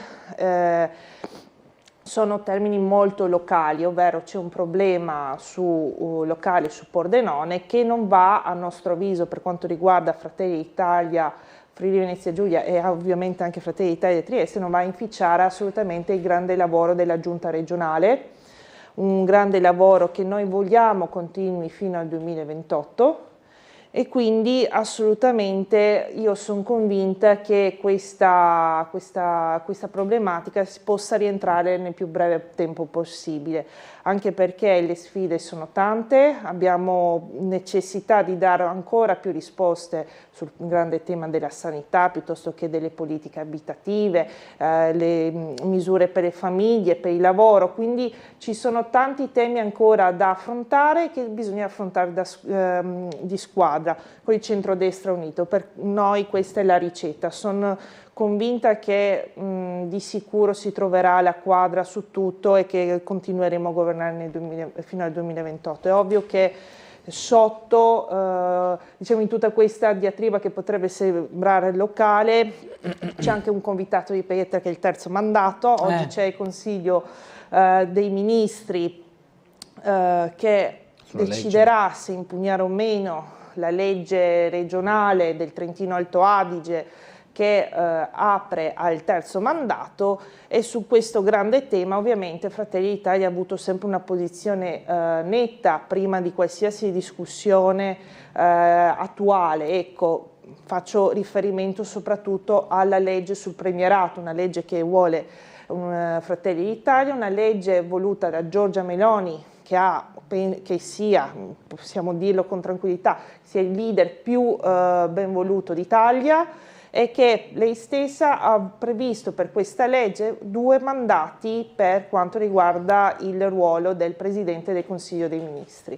Quindi Fratelli d'Italia ha una posizione chiara da sempre, l'ha sempre detto, quindi non c'è nessun problema su questo, nel senso che nessuno ci può tacciare di essere individualisti o pensare a noi stessi, dato il grande successo di Fratelli d'Italia a livello regionale e nazionale. Quindi questa è la linea tracciata, sono convinta che la ragione prevarrà e che domani, nel confronto che il Presidente Federica avrà con Giorgia Meloni, si troverà la quadra. Abbiamo una telefonata, buongiorno. Buongiorno, dottor Bernardo, a lei e all'onorevole Matteoni da Claudio Visentini. Buongiorno, prego. Buongiorno. Caro Bernardo, sì, parlo del tema sportivo del giorno, che Tele4 segue con impegno al fine di informare noi telespettatori. Sì. Ieri ho sentito dal vostro telegiornale che sarà ospite questa sera al Caffè dello Sport il galantuomo nonché mister Attilio Tesser, sì, che assieme al direttore sportivo Daniele Bellicari, ai giocatori, hanno davvero compiuto un'impresa mantenendo la Serie C. Meglio di una promozione, ha dichiarato Tesser, ed è vero, sono d'accordo. Chiedo se può avvisare Marco Stabile che ho scritto al sindaco di Piazza e sui social lo hanno pubblicato il Meridiano di Trieste e Gorizia, il gruppo seguitissimo TC Milano Rossa alla Bardata di Tommaso Raveda, il sito Son Giusto che riporta la mia, ma credo di tutta Trieste, richiesta di dare un riconoscimento pubblico del Comune di Trieste a mister Tesser, meritatissimo. Grazie onorevole Matteoli, se si può fare interprete con il sindaco per questa giusta causa. Grazie per la cortese risposta e buon lavoro. Grazie Claudio, grazie. Beh, poi lo deciderà il sindaco, ma sicuramente un interpello nei confronti del primo cittadino, se avrà margine innanzitutto, diciamo, formale e modo e volontà di farlo, di poterli consegnare una premialità. Sì, noi siamo tutti contenti ovviamente della grande conquista di mister Tesser, perché ovviamente ha salvato l'Unione in un momento veramente critico, nonostante durante tutto l'anno non si sia avuto nei suoi confronti un atteggiamento, un comportamento diciamo, non voglio utilizzare parole forti, quindi collaborativo. E infatti per fortuna è tornato e ha salvato la situazione. È ovvio che la prossima stagione sarà determinante, vedremo come si comporterà la società. Io ricordo distintamente come la società accusò a suo tempo le istituzioni in maniera veramente pesante di mancata collaborazione, però durante quest'anno penso che i fatti abbiano dimostrato il contrario, abbiano dimostrato che appunto c'è stato un atteggiamento davvero poco collaborativo. Spero vivamente che si riparta di nuovo con entusiasmo e passione per la nostra Unione, che è la cosa più importante. Bisogna capire con quale proprietà. Quello è il grande punto di domanda, appunto, aspettiamo, attorno alla Triestina. Aspettiamo di vedere cosa farà di nuovo la società. Altra telefonata, buongiorno. Gulotta, buongiorno a lei e alla sua ospite, sono Fulvio. Prego. Buongiorno. Innanzitutto complimenti a mister Tesser e a tutta la squadra, Certo, che ha cercato nel migliore dei modi di onorare la maglia che portava. Sì. E mi auguro che la Triestina, prima di tutto per la società e poi per tutta Trieste, possa avere un avvenire. Tutto dipende dalla questione economica. Esatto. Come la questione economica è anche quella del territorio libero di Trieste.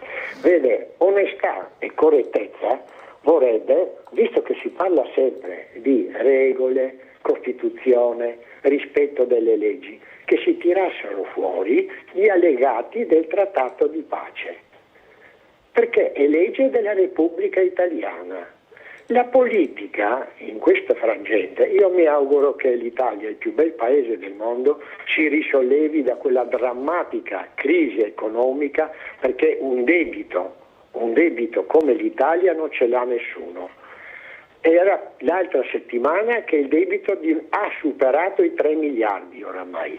Però Trieste è un altro Stato e in tutti questi anni sono state tarpate le ali al territorio libero volutamente dalla politica, non solo dalla signora che è là con lei, ma da tutti i partiti, da tutti i governi che si sono succeduti dal 1954 in poi. Era una questione economica, Trieste doveva morire.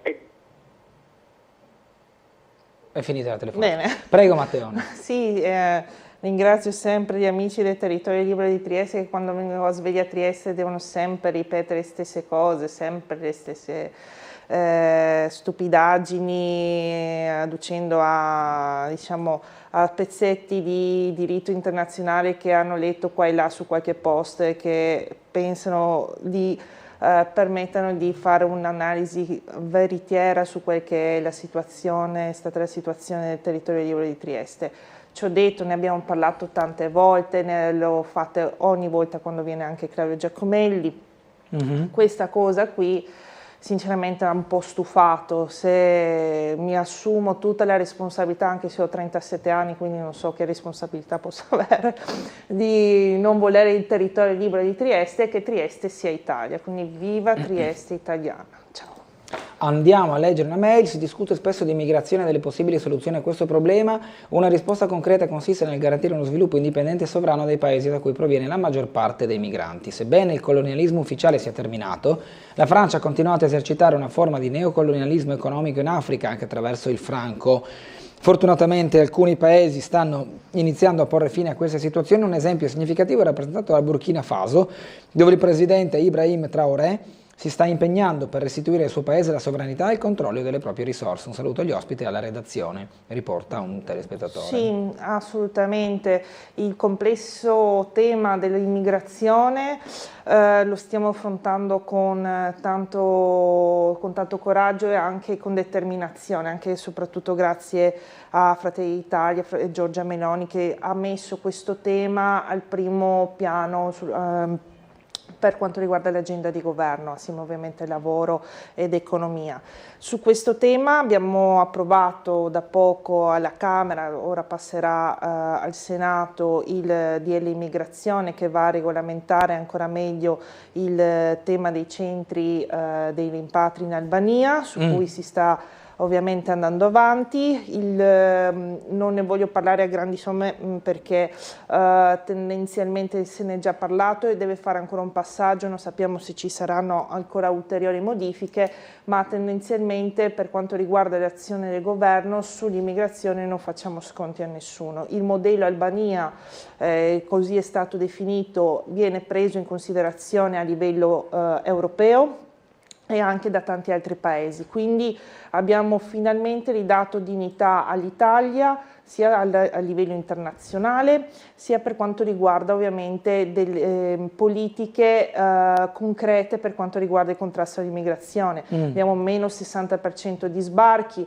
abbiamo dei numeri che sulla rotta balcanica, che ovviamente è la rotta che interessa anche più casa nostra, che attesta dei numeri importanti, quasi meno 40% di ingressi irregolari attraverso il nostro confine. È notizia, penso, di qualche giorno fa, che sono stati arrestati dei passeur che continuavano a far transitare in maniera illegale migranti che ovviamente sono stati poi intercettati e consegnati alla giustizia. C'è ancora tanto da fare, non ci accontentiamo, e su questo grande tema Fratelli d'Italia Trieste organizzerà un incontro qui appunto in città il 13 di giugno, quindi anticipo già questa notizia, e avremo anche dei ospiti nazionali.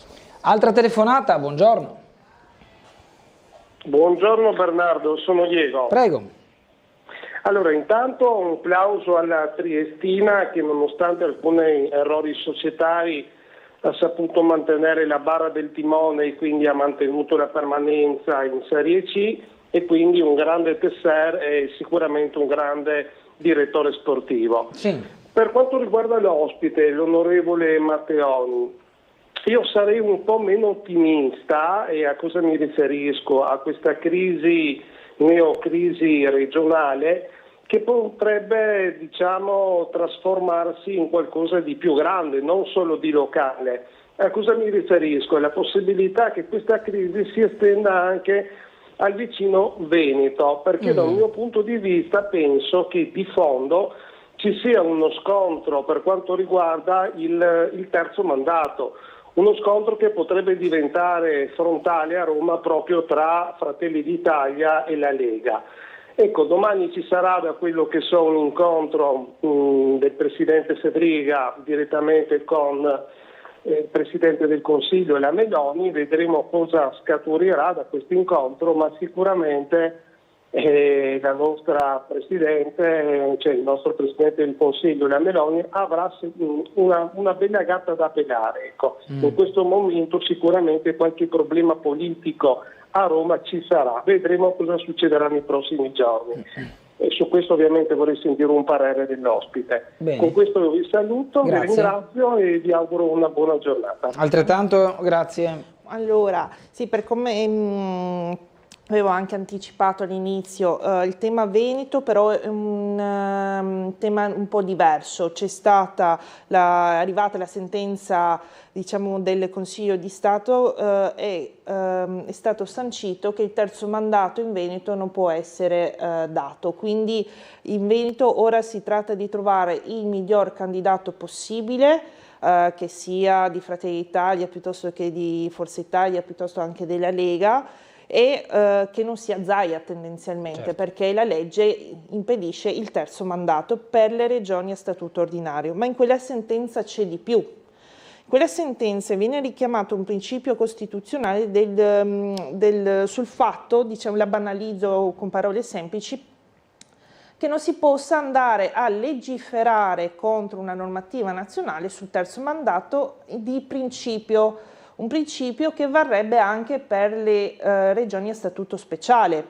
Quindi noi ci ritroviamo in una situazione un po' particolare e diversa rispetto al Veneto, perché il Veneto, per amor di Dio, c'è già la pietra tombale sul terzo mandato, e qui invece c'è da parte di alcuni una convinzione che la sentenza del Veneto, nonostante questo particolare principio richiamato dal Tribunale, non valga comunque per il terzo mandato. Il punto è quando lo dobbiamo andare a scoprire, perché noi possiamo anche fare si possono fare tutte le forzature del caso, far approvare in Friuli Venezia Giulia una legge sul terzo mandato che poi può essere impugnata in un qualsiasi momento anche da un cittadino piuttosto che dal Partito Democratico. Non possiamo arrivare al 2028 con una causa in piedi che possa andare a inficiare l'elezione del Presidente che è scelto e che sarebbe al terzo mandato. Quindi è un tema che bisogna decidere subito cosa fare. Oggi ci sarà, come dicevo, il Consiglio dei Ministri che deciderà sull'impugnazione della legge del Trentino Alto Adige sul terzo mandato che loro hanno approvato, e da lì capiremo, diciamo, il da farsi. Ovvio che domani l'interlocuzione con Giorgia Meloni sono sicura produrrà una linea condivisa per andare avanti fino al 2028, altrimenti prenderemo ovviamente le nostre dovute considerazioni. Io sono convinta che non andremo a spaccare il centrodestra sul terzo mandato, ecco. Io non posso pensare che consegniamo alla sinistra una regione importante come il Friuli Venezia Giulia, su cui appunto c'è ancora tanto da fare. Non posso pensare che il centrodestra si spacchi su questa cosa qui, ecco.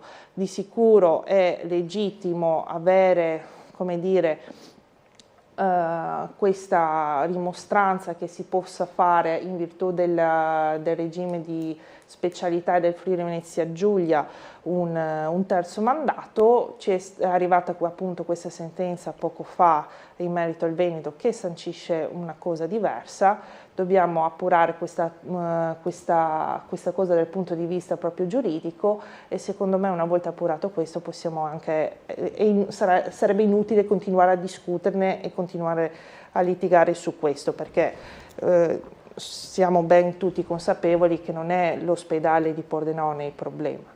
Quindi adesso cerchiamo di lavorare assieme, continuiamo a lavorare assieme. Per Fratelli d'Italia e soprattutto per Fratelli d'Italia Trieste non cambia assolutamente niente nei rapporti nella maggioranza, quindi sono sicura che appunto domani ci sarà il punto di incontro tra i nostri partiti. Ecco, diciamo che al netto di questa possibilità ottimistica e probabilmente anche più pronosticata rispetto ad altre, lo scenario inverso invece quale potrebbe essere? Una spaccatura, diciamo, insanabile che porta a cosa? A nuove elezioni? Allora, o in questo caso dimissioni del Presidente, una richiesta di sfiducia del Presidente che deve essere però motivata, nel senso non è che si può sfiduciare un Presidente così a caso. Non starebbe in piedi, penso, nemmeno la richiesta di sfiduciarlo perché il suo programma non si possa fare in 5 anni, ne servono 10. Quindi diventa un po' difficile questa, diciamo così. Dopo ovviamente si può anche ripensare a nuovi equilibri all'interno della Giunta. È tutto da discutere, vediamo il punto di caduta. Di sicuro, ripeto, per quanto riguarda Fratelli d'Italia, il centrodestra in Friuli Venezia Giulia Trieste rimane unito, senza se e senza ma. Dopo, al netto ovviamente delle rimostranze su un tema importantissimo come la sanità, perché la sanità riguarda tutti in maniera trasversale e incide sulla nostra quotidianità, sul nostro benessere, sulla nostra vita. Quindi quando le cose non vanno, mettere i puntini sulle i non è un problema. Questo non significa che per noi l'assessore Riccardi, ad esempio, faccia un pessimo lavoro, perché alla fin fine dalle ricostruzioni giornalistiche l'attacco al direttore dell'ASFO e indirettamente al lavoro dell'assessore Riccardi. Quindi questo mi sento anche di dirlo, non è un'accusa sull'operato della Giunta, è una rimostranza su che qualcosa non va. E su questo c'è da lavorare, ci lavoreremo insieme, metteremo tutte le risorse umane, finanziarie possibili e immaginabili e lavoreremo insieme senza dubbio. Altra telefonata prima di andare in pubblicità, buongiorno. Sì, buongiorno, sono Dino. Buongiorno, prego Dino. Buongiorno onorevole. Allora, io volevo fare una considerazione, onorevole. Mi sta tutto bene l'egoismo politico personale che può avere una persona, ma prendere appositamente una critica fatta da un ministro dove vive in una città dove è martoriata sulla sanità, come è martoriata tutte le regioni, che sappiamo, non è che dico una cosa che non è vera, no? Abbiamo le difficoltà nelle visite specialistiche, nei ricoveri, sul personale amministrativo, perché per l'amor del cielo i medici e la categoria dei chirurghi che abbiamo noi in regione, uno tra i migliori d'Italia. Quello che viene a mancare è l'amministrazione. L'amministrazione è come un manager che dovrebbe programmare la sanità in una società. Questo è sempre mancato. Qui si è preso l'appunto un'offesa di un ministro che ha fatto giustamente una critica su un ospedale che vediamo martoriato nella città di Pordenone, e come ci sono tante altre realtà in regione, per dare le dimissioni, perché secondo me la voglio pensare anche politicamente, forse lei mi potrà correggere, visto che non è incominciato ancora il terzo anno di mandato, se lui scioglie adesso le Camere può presentarsi per un altro mandato. Allora questo è un egoismo anche personale, no? Okay. Ma questo fa male alla coalizione, perché quello che fa Federica non lo fa lui solo come presidente. Il centrodestra ha un programma e viene prestabilito tra Forza Italia, Fratelli d'Italia e Lega. E poi sono tutti gli assessori e tutti i consiglieri che lo appoggiano, giusto? Perciò il merito va a lui perché è presidente, però in questo caso qua si diminuisce l'importanza della coalizione e degli altri soggetti politici che compongono la giunta.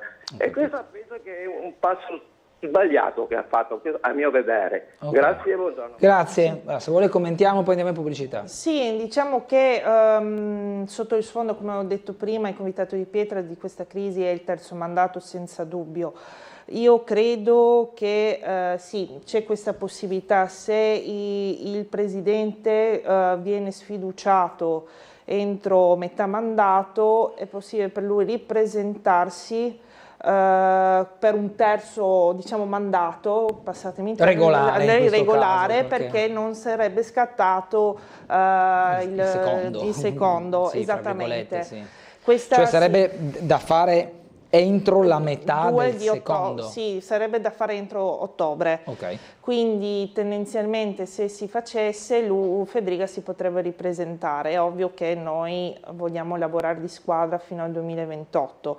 La sanità, come è stato ricordato, è un tema su cui noi lavoriamo tantissimo, su cui anche le regioni hanno un po', come dire, le mani bloccate, perché non può andare oltre a un certo livello di amministrazione, di management. I grandi, diciamo, che mettono a posto la sanità hanno un tetto, per dire, di compenso che le regioni non possono sforare, anche se cerchiamo il guru per rimettere a posto la situazione. Quindi è una situazione un po' particolare. Io sono convinta che con il Presidente Federica riusciremo a far la quadra. Non sono giochi di potere da parte di Fratelli d'Italia, anche perché ho letto delle fantasiose, insomma, ricostruzioni che questa uscita è dovuta al fatto che Luca Ciriani si stia preparando a diventare il nuovo Presidente della Regione. Mi sembra un po' prematuro, perché mancano 2 anni e mezzo e prima anche ci sarebbero le politiche, quindi tendenzialmente non so perché un ministro dovrebbe lasciare il suo ruolo, che tendenzialmente, per come sta andando adesso il centrodestra, si vedrebbe confermato anche nel 2027, per ambire forse alla poltrona di Presidente della Regione. Quindi mi sembra un po' incredibile, ecco.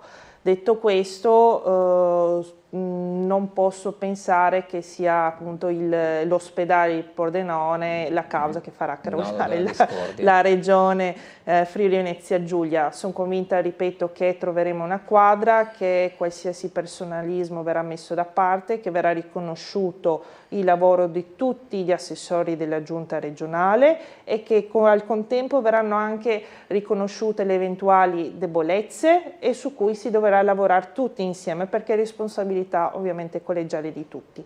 Quindi su questo io sono veramente ottimista che domani troveremo la quadra. Allora andiamo in pubblicità, che siamo un po' in ritardo, ci rivedremo tra poco.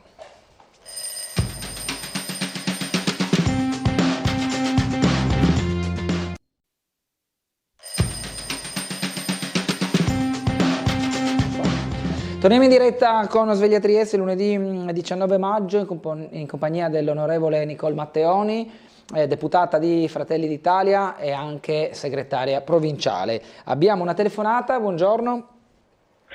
Buongiorno, sono Franco Lega da Udine Nord. Buongiorno signori triestini e anche friulani. Ci dica. Onorevole Matteoni, io ho votato i Fratelli d'Italia perché 10, 15 non mi hanno bene avrebbero vinto i comunisti. Purtroppo non con capisco. quello che avete fatto, no? Fare il blocco. Poi dite non si può. Abbiamo difficoltà, Franco, con la telefonata, nel senso che andava a singhiozzo. Io ho capito che ha votato Fratelli d'Italia, anche se si presenta Franco Lega, ma questo vabbè, Sì, ma un discorso diciamo, tutto interno. No, ma prima diceva che aveva votato Lega, poi Fratelli d'Italia, per poter dire che il Fratelli d'Italia non va... Non so, non ho capito. Comunque sì, se abbiamo modo di che fa sistemare... sempre il signor Franco. Se c'è modo di sistemare anche più che altro la fruibilità dell'audio sarebbe più opportuno. Buongiorno, una mail. Buongiorno, i venditori ambulanti con libri e collanine varie sembrano essere aumentati di numero. Questo mostra una fastidiosa insistenza e sono a volte anche aggressivi nei confronti di persone che non riescono neanche a godersi un caffè in santa pace. Chiedo se queste persone hanno una regolare licenza e se non si può trovare un qualcosa, un qualche strumento per ridurre questo fenomeno. Allora, diciamo che quello dei parcheggiatori abusivi lo abbiamo affrontato come città da tanti anni, poi le amministrazioni hanno posto o meno in essere qualche tipo di accorgimento. In generale il discorso che possiamo fare qual è, Matteo? Sì, diciamo che sui venditori ambulanti ho avuto anch'io questa percezione, devo essere sincera, camminando in centro, anche appunto stando seduta al bar. È un tema importante che bisogna affrontare, anche perché ho assistito a una scena un po' diciamo pesante di un venditore ambulante che cercava di vendere a una signora anziana qualcosa. Ho visto che insisteva perché gli osservavo, a un certo punto mi sono avvicinata e mi sono fermata proprio a guardarlo così. E dopo lui a un certo punto ha mollato e ha lasciato in pace la signora, perché a un certo punto ha visto che poteva intervenire forse qualcuno. E su queste cose, quando capita alle persone anziane che le vedete sole, io non ho fatto nulla di particolare, mi sono messa solo ad osservare per vedere cosa succedeva. Già questa cosa di osservare probabilmente gli ha messo un po' di soggezione, perché sapeva che stava insistendo più del dovuto con una signora che quando dice no è no, non è che bisogna andare avanti. Io dico sempre no grazie e arrivederci. Quindi su questo si può far molto. Adesso è partito questo venerdì un progetto della polizia locale, quindi che non mi ricordo esattamente il nome, ma in sintesi gli agenti della polizia locale saranno nei nostri rioni di Trieste, un progetto che parte appunto dalla proposta di Fratelli d'Italia, primo firmatario diciamo Ignazio Vannia, nostro consigliere della quarta circoscrizione, sui controlli di vicinato. Un controllo di vicinato che secondo noi è importante venga messo in essere qui a Trieste, che possa diventare un sostegno in più alla sicurezza dei nostri amati rioni, e questa iniziativa appunto presentata venerdì dall'assessore De Gavardo va in questa direzione. Quindi noi stiamo cercando di mettere in piedi e sul tavolo tutte le opzioni possibili di nostra competenza e di diretta ovviamente diretto indirizzo, per dare delle risposte concrete sulla sicurezza. Quindi sui venditori ambulanti di sicuro faremo le segnalazioni. Approfitto di dire a tutti, quando arriveranno gli agenti della polizia locale nei rioni, ci sono alcune tappe e date che sono state diciamo condivise anche sui social del comune di Trieste, di segnalarlo prontamente alla polizia locale, soprattutto quelli diciamo aggressivi, affinché facciano i dovuti controlli sulla regolare licenza o meno. Quindi questa cosa qui è assolutamente da attenzionare. Noi stiamo dando appunto queste risposte e faremo ancora di più. Un'altra mail dice: buongiorno, non vorrei che questa crisi ci porti alle elezioni anticipate. Federica è un ottimo presidente, non sono un elettore della Lega, ma scrive fra parentesi, e spero nel terzo mandato. Non vorrei tornare con un governo di sinistra alle elezioni, niente è certo. Grazie, un saluto Roby. Anche per, sì, grazie Roby. Ecco, diciamo che anche per noi il presidente Fedriga sta facendo un ottimo lavoro e lo sta facendo anche tutta la giunta regionale. Ciò detto, è ovvio che ci si è concentrati sul tema dell'ospedale del Pordenone, ma questo non significa andare a dare un giudizio negativo sulla giunta regionale. Lungi da noi, non l'abbiamo mai fatto e non l'abbiamo mai detto. Quindi il tema per noi non si pone. Poi sul terzo mandato, ripeto, c'è stata una sentenza nel Consiglio di Stato, avevo sbagliato, della Corte Costituzionale che ha ribadito che il terzo mandato di principio non può essere attuato. Quindi anche di principio e dovrebbe valere anche per le regioni a statuto speciale. Quindi il tema non si pone più, il terzo mandato non si può fare in queste condizioni e ripeto, Fratelli d'Italia ancora prima di qualsiasi discussione, ragionamento sul terzo mandato ha proposto una legge sulla riforma del premierato proposta da Giorgia Meloni che mi sembra abbia un consenso molto più ampio con tutto il rispetto del nostro Presidente Fedriga, dicendo come Presidente del Consiglio ci sono 2 mandati. Di cosa stiamo parlando? Quindi Fratelli d'Italia dice da sempre 2 mandati, lo abbiamo proposto, abbiamo presentato appunto una riforma su questo. Ovviamente adesso si è un po' arenata nelle commissioni competenti perché ci sono tante altre cose da fare e quindi su questo cercheremo di ritornare a grandi passi sul tema. Ma siamo noi ad aver sempre detto 2 mandati, quindi non c'è nessuna lotta di potere che vogliamo fare un dispetto a qualcuno, l'abbiamo sempre detto e coerenti come sempre andiamo avanti sulla nostra linea. Indipendentemente da chi sia, anche un governatore di Fratelli d'Italia che chiedesse il terzo mandato, la nostra linea è no. E in più appunto c'è stata una sentenza della Corte Costituzionale che su questo principio è stata ben chiara. Ora, secondo me, dobbiamo andare a trovare la quadra, domani si vedranno il Presidente Fedriga e il Presidente Meloni, troveranno il punto e andremo avanti fino al 2028. Io voglio che sia così. Noi vogliamo che sia così, il centrodestra unito che lavori, che non consegni la regione e nemmeno in futuro Trieste alla sinistra. A me viene male a pensare che una sinistra, soprattutto nella nostra città, una sinistra centro, perché la sinistra qui è governata ormai da adesso Trieste, a cui il PD va a ruota per non restare indietro. Ma pensiamo che adesso Trieste propone emendamenti in regione tramite patto per l'autonomia.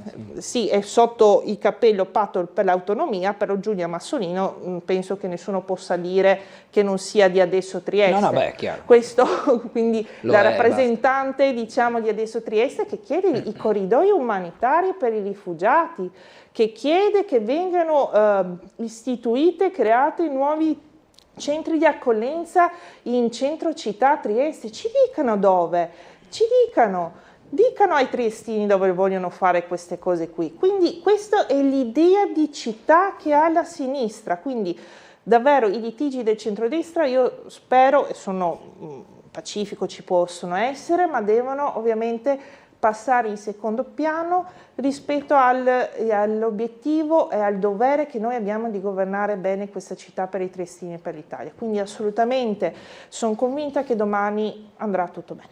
Telefonata, buongiorno.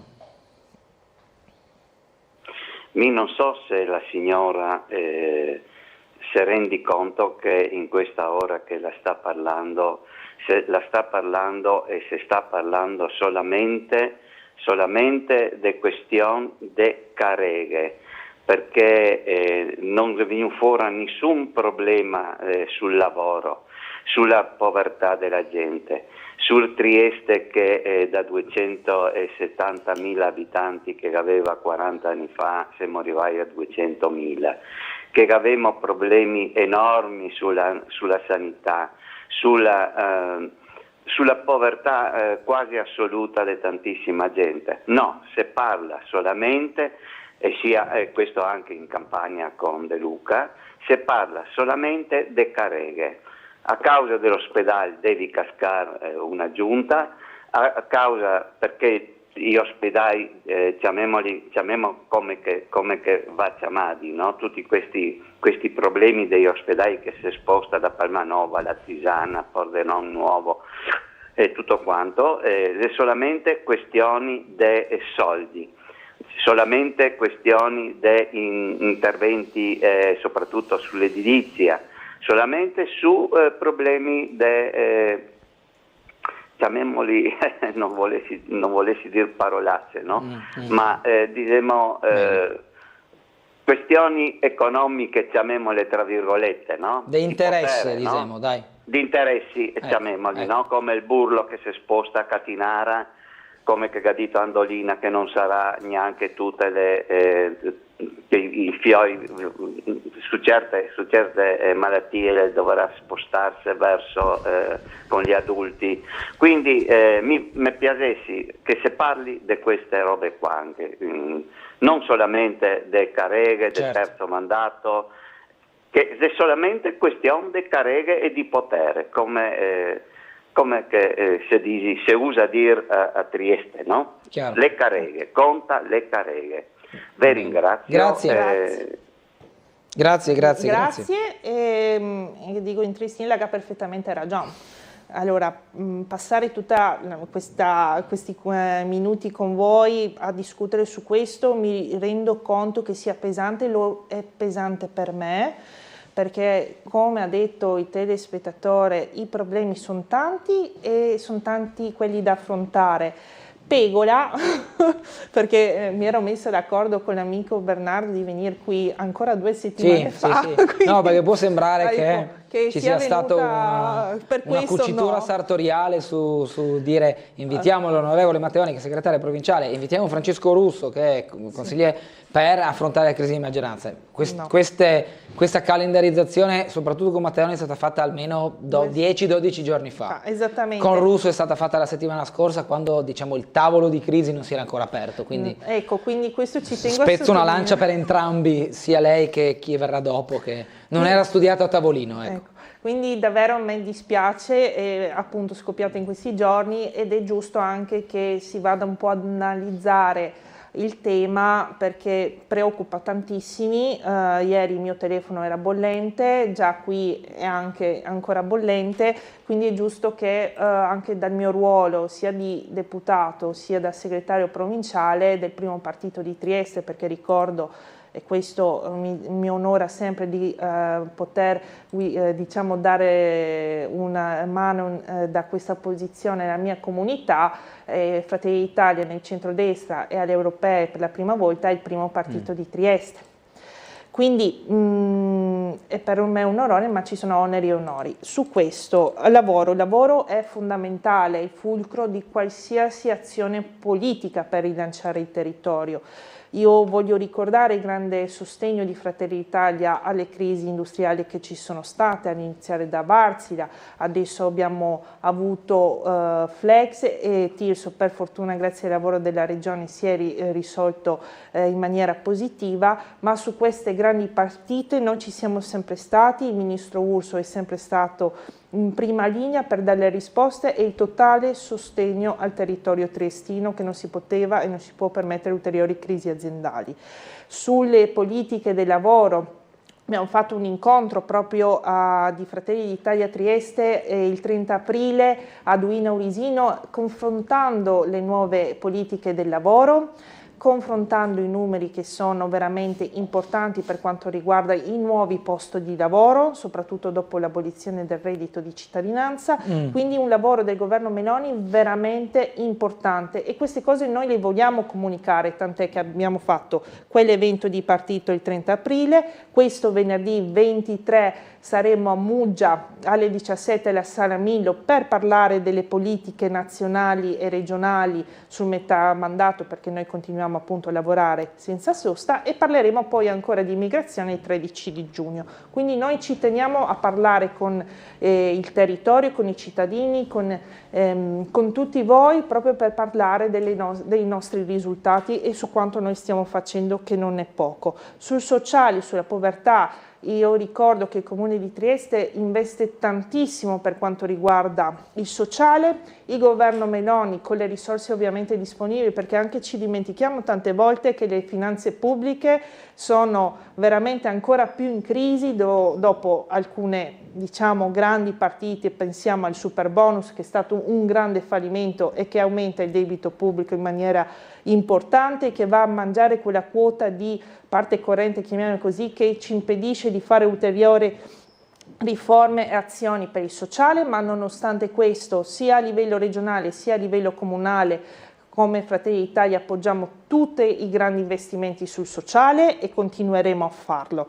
Sulla sanità, e la sanità come dicevo prima è un grande tema, c'è tanto da affrontare, c'è tanto da lavorare assieme perché la sanità sta affrontando un passo di cambio epocale. Un passo di cambio che va rispetto a una riorganizzazione, all'efficienza delle risorse. I medici fanno un grande lavoro, gli infermieri fanno un grande lavoro, le OSS fanno un grande lavoro, tutti gli ausiliari della sanità fanno un grande lavoro, c'è da però razionalizzare il sistema perché le aziende sono sempre e costantemente con i bilanci in difficoltà, quindi c'è bisogno di una grande riforma su questo. Anche a livello nazionale è intervenuto il governo Meloni per quanto riguarda le liste d'attesa, mettendo più soldi, facendo delle correzioni per quanto riguarda anche l'apertura delle agende per fare anche le visite anche nei giorni festivi.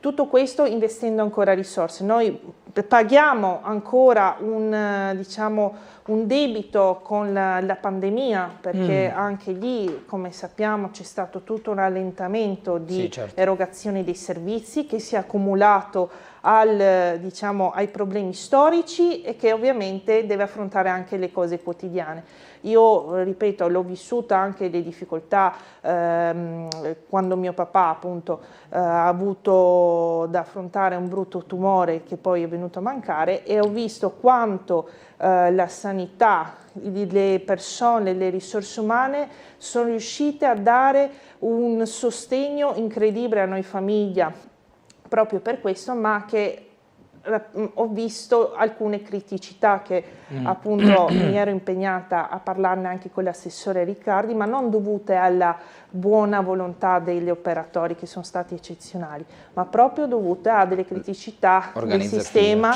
che bisogna affrontare, quindi siamo ben consapevoli e lavoreremo per questo. Leggo una mail che ci manda Giorgio Marchesic. Sì. Buongiorno Bernardo, vorrei gentilmente sapere dalla tua ospite se conosce il perché la regione Friuli Venezia Giulia è a statuto speciale, inoltre sempre la tua ospite onorevole della Repubblica che cosa ha fatto di concreto per Trieste e il suo porto franco internazionale da quando siede in Parlamento centralista di Roma.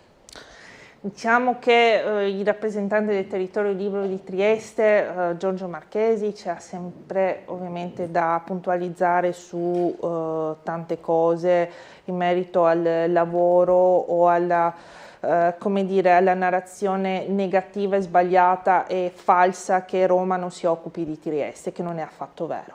Per quanto riguarda la specialità della nostra regione, basta leggere un libro, si sanno insomma qual è stato l'iter perché la nostra regione è appunto a statuto speciale. E poi successivamente per quanto riguarda il porto noi abbiamo lavorato tantissimo per quanto riguarda gli investimenti, abbiamo lavorato tantissimo per fare in modo che l'extradoganità dei punti franchi sia al tema centrale ovviamente del governo, ci sono riuscita ponendolo come tema e ricevendo l'accoglienza del governo. È ovvio che dopo c'è tutto un iter da rispettare con le sue tempistiche da affrontare. Uno dei primi appuntamenti che devo fare appunto nelle prossime settimane è quello con l'amico e ministro Tommaso Foti che ha preso in mano la delega degli affari europei, a cui appunto ripresenterò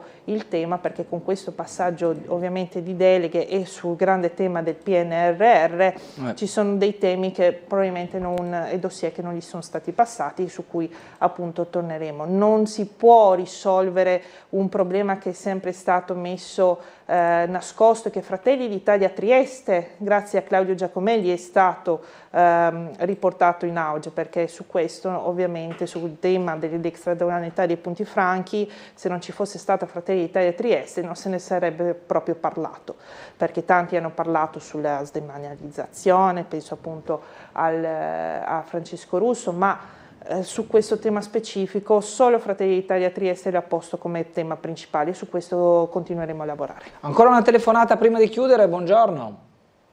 Buongiorno, sono come ha detto Franco Lega è caduta. Sì, ci dica. Ora il 10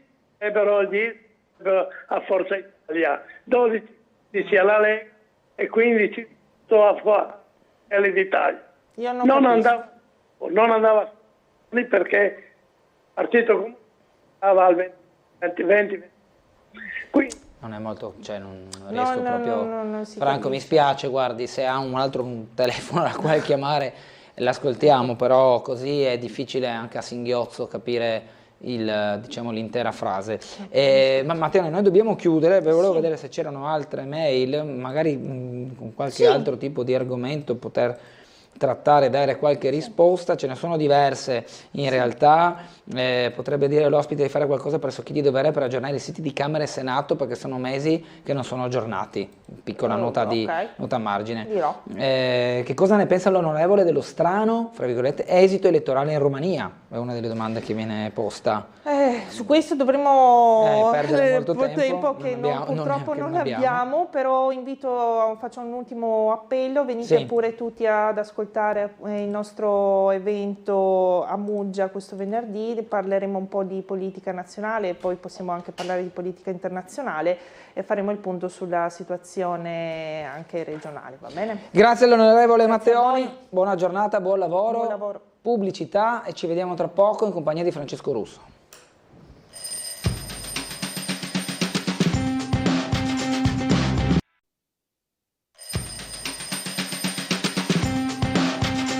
Bene, torniamo in diretta con Sveglia Trieste, 9-6 minuti, lunedì 19 maggio, in compagnia di Francesco Russo, consigliere regionale del Partito Democratico e vicepresidente del Consiglio regionale. Ben trovato. Buongiorno a tutte e tutti.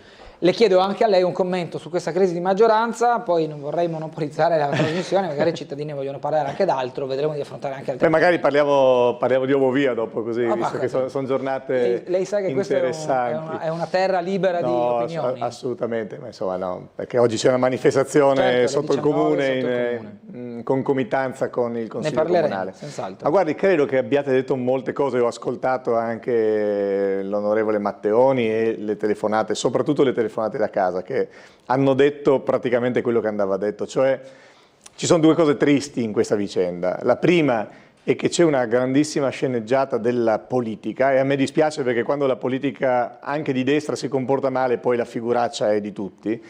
Ed è una figuraccia legata alle careghe. È vero, l'ha detto bene chi ha telefonato prima, è un problema legato soltanto al fatto che il presidente Fedriga vuole disperatamente il terzo mandato. Sono mesi che in ogni intervista il presidente Fedriga dice che è giusto e che dovrebbe essere scontato che ci sia il terzo mandato, quando tutto il mondo dice che non è così, insomma, dai presidenti degli Stati Uniti, ma perché è normale? È normale che quando uno ha molto potere abbia anche un limite, perché sennò il rischio che questo potere diventi esagerato, venga usato male, è normale. Insomma, la natura umana insomma, ha alcune tentazioni e quindi la politica ha sempre pensato che ci fosse un limite di mandati, ripeto, a partire dai presidenti degli Stati Uniti d'America.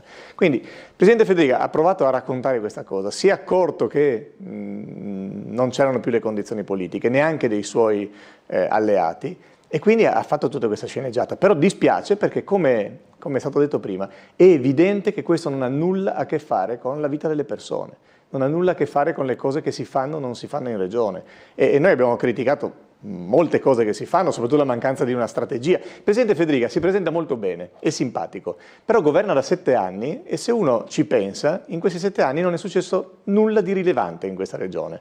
Non sono arrivate grandi imprese internazionali, non si è creato posti di lavoro, non si è invertito il trend demografico, non si sono fatti grandi reti infrastrutturali, la banda larga, l'intelligenza artificiale, non si sono costruite decine di scuole innovative con le tante risorse che ci sono.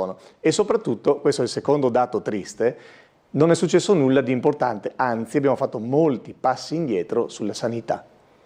Allora, il secondo punto triste è questo, che dopo 7 anni, appena dopo 7 anni, serve che un ministro che si è un po' svegliato male una mattina evidentemente insomma, su alcune cose locali, perché ha ragione l'onorevole Matteoni, stanno parlando di beghe pordenonesi, inviti all'inaugurazione di un ospedale che viene fatta e poi l'ospedale dopo tanti mesi non è ancora aperto, però la verità è una. E questo il Partito Democratico e il centro-sinistra l'hanno detto con grande forza in questi anni, abbiamo fatto le barricate in Consiglio regionale. I cittadini di questa regione stanno peggio perché hanno una sanità sempre meno performante, perché le liste d'attesa sono sempre più lunghe, perché le visite specialistiche sono sempre più difficili, perché i nostri ospedali, pensiamo a Cattinara, sono a pezzi. Io ho grande rispetto per chi lavora ancora a Cattinara e fa una fatica incredibile a darci il migliore servizio. Evidentemente l'onorevole Matteoni, per sua fortuna, non ha avuto molte occasioni di frequentare la sanità, ma lei non può minimizzare e dire che non ci sono problemi, che in fondo insomma, è una piccola bega legata all'ospedale di Pordenone. C'è un problema gigantesco ed è una delle cose che dimostrano come, al di là della simpatia del Presidente Fedriga, però su un tema importante negli ultimi anni non è stato fatto nulla. Oggi se ne accorge Fratelli d'Italia e scoppia oggettivamente, finalmente forse, una crisi di governo che magari ci permetterà, invece di parlare del terzo mandato e della poltrona di Fedriga, che non ci interessa, di come stanno davvero i nostri ospedali e le nostre cure territoriali che negli ultimi anni sono assolutamente diminuite. Io le faccio ancora una domanda su questo. Gli scenari possibili? Ma gli scenari possibili, guardi, anche qui, è inutile che ci nascondiamo, i colleghi del centrodestra sono almeno un paio di settimane che sono agitatissimi perché questa cosa delle dimissioni, della sfiducia del Presidente Fedriga che porterebbe tutti a votare, e pensate quanto sono contenti tutti quanti di fare una nuova campagna elettorale, di rischiare di non tornare in Consiglio Comunale, o magari di vedere che, come dice qualcuno, anche a Trieste si possa andare a votare se il Presidente Fedriga si dimette, perché poi le cose finiscono un po' a cascata.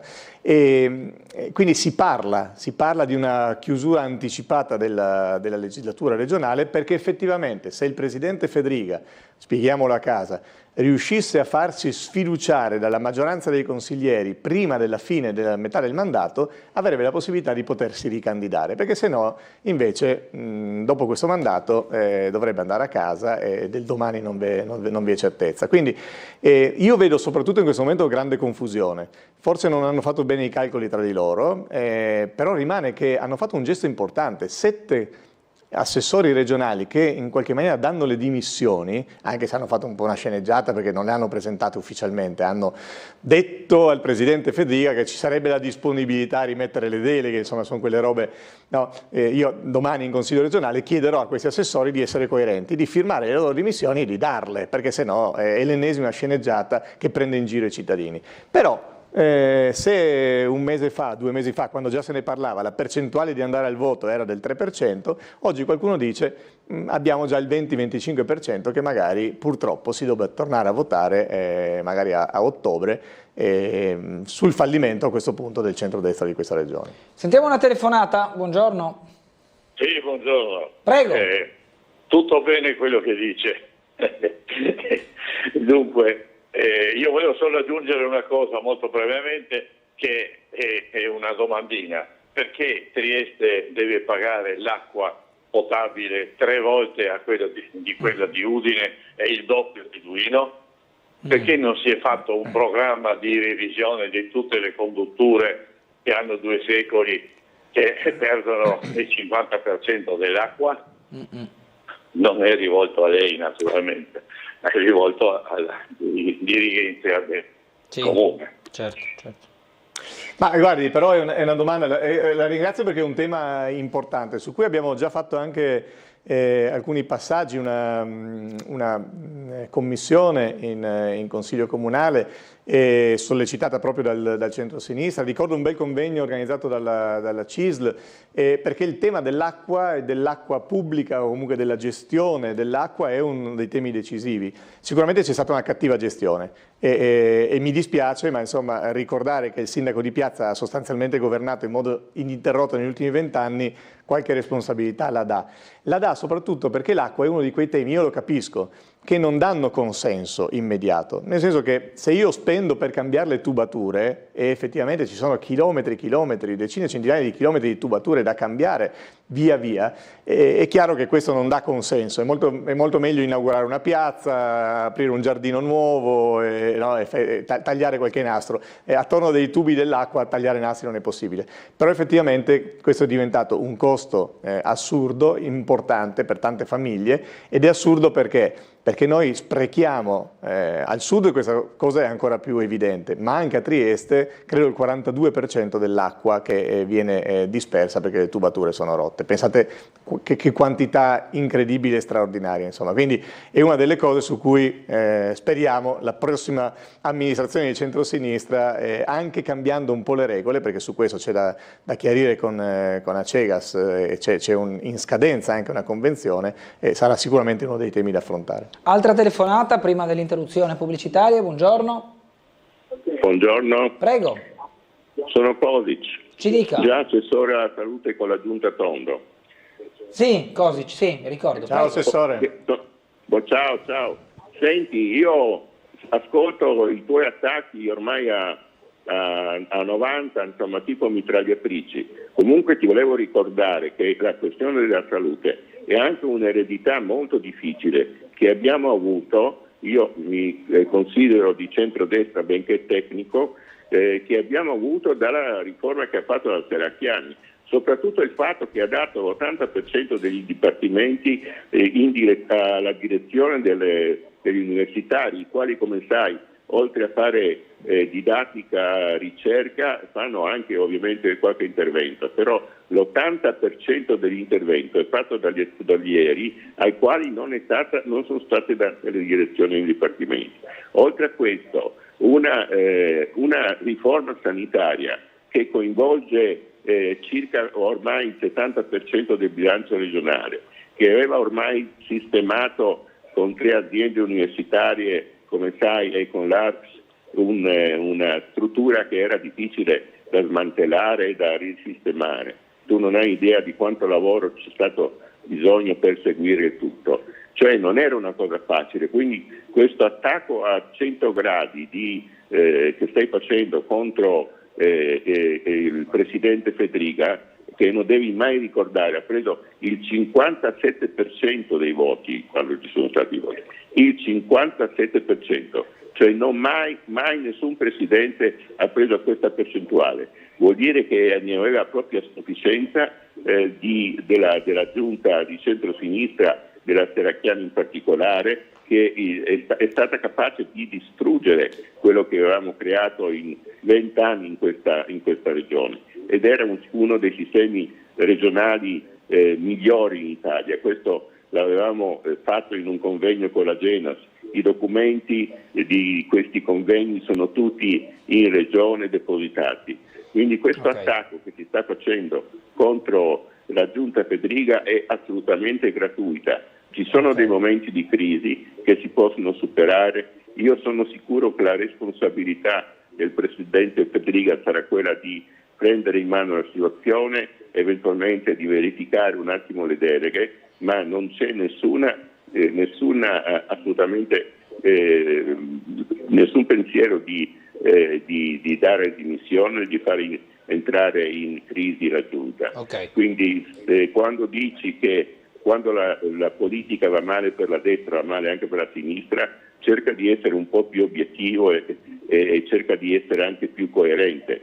Cioè, grazie. Facciamo rispondere Russo perché abbiamo anche il tempo della pubblicità. Prego Russo. Cosic è un amico, ma ovviamente è un tifoso per il presidente Fedriga. Gli ricordo che l'attacco alla giunta Fedriga e a quello che fa l'assessore Riccardi, assessore alla sanità, non lo sta facendo il sottoscritto. Oggi stiamo leggendo i giornali di una crisi di governo tutta dentro il centrodestra in cui Fratelli d'Italia dice che la sanità nel Pordenonese, ma evidentemente non solo nel Pordenonese, è un disastro. Quindi per la prima volta, ecco, se c'era il dubbio che noi fossimo di parte, per la prima volta lo dice qualcuno di centrodestra, lo dice apertamente perché nei corridoi lo hanno sempre detto. Secondo dato, io invito gli amici di centrodestra, compreso l'ex assessore Cosic, dopo 7 anni di governo ininterrotto di Fedriga e di Roberti, dare ancora qualche responsabilità all'onorevole Serracchiani, con la quale io ho spesso litigato anche nei temi della sanità, perché non condividevo alcune cose, ma sapendo che l'assessore Riccardi non ha cambiato quella riforma e in aula è venuto a dire che molte di quelle cose lì lui le conservava perché erano scelte obbligate, perché non si poteva fare in altro modo. Ecco, dopo 7 anni forse è venuto il momento che Riccardi e Fedriga si prendano le loro responsabilità. La Serracchiani se le ha già prese, ha pagato anche elettoralmente, il centro-sinistra ha perso per quelle scelte, adesso però sta venendo il momento in cui finalmente non Francesco Russo ma i cittadini di questa regione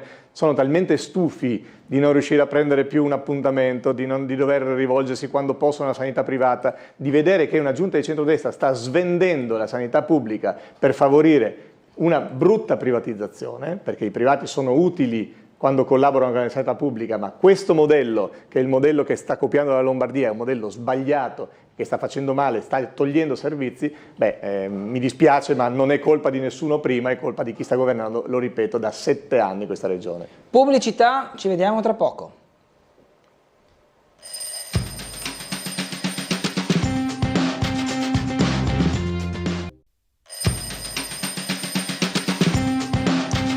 Torniamo in diretta con Sveglia Trieste con Francesco Russo, consigliere regionale del Partito Democratico. Telefonata, poi una mail che riguarda la Cabinovia. Buongiorno.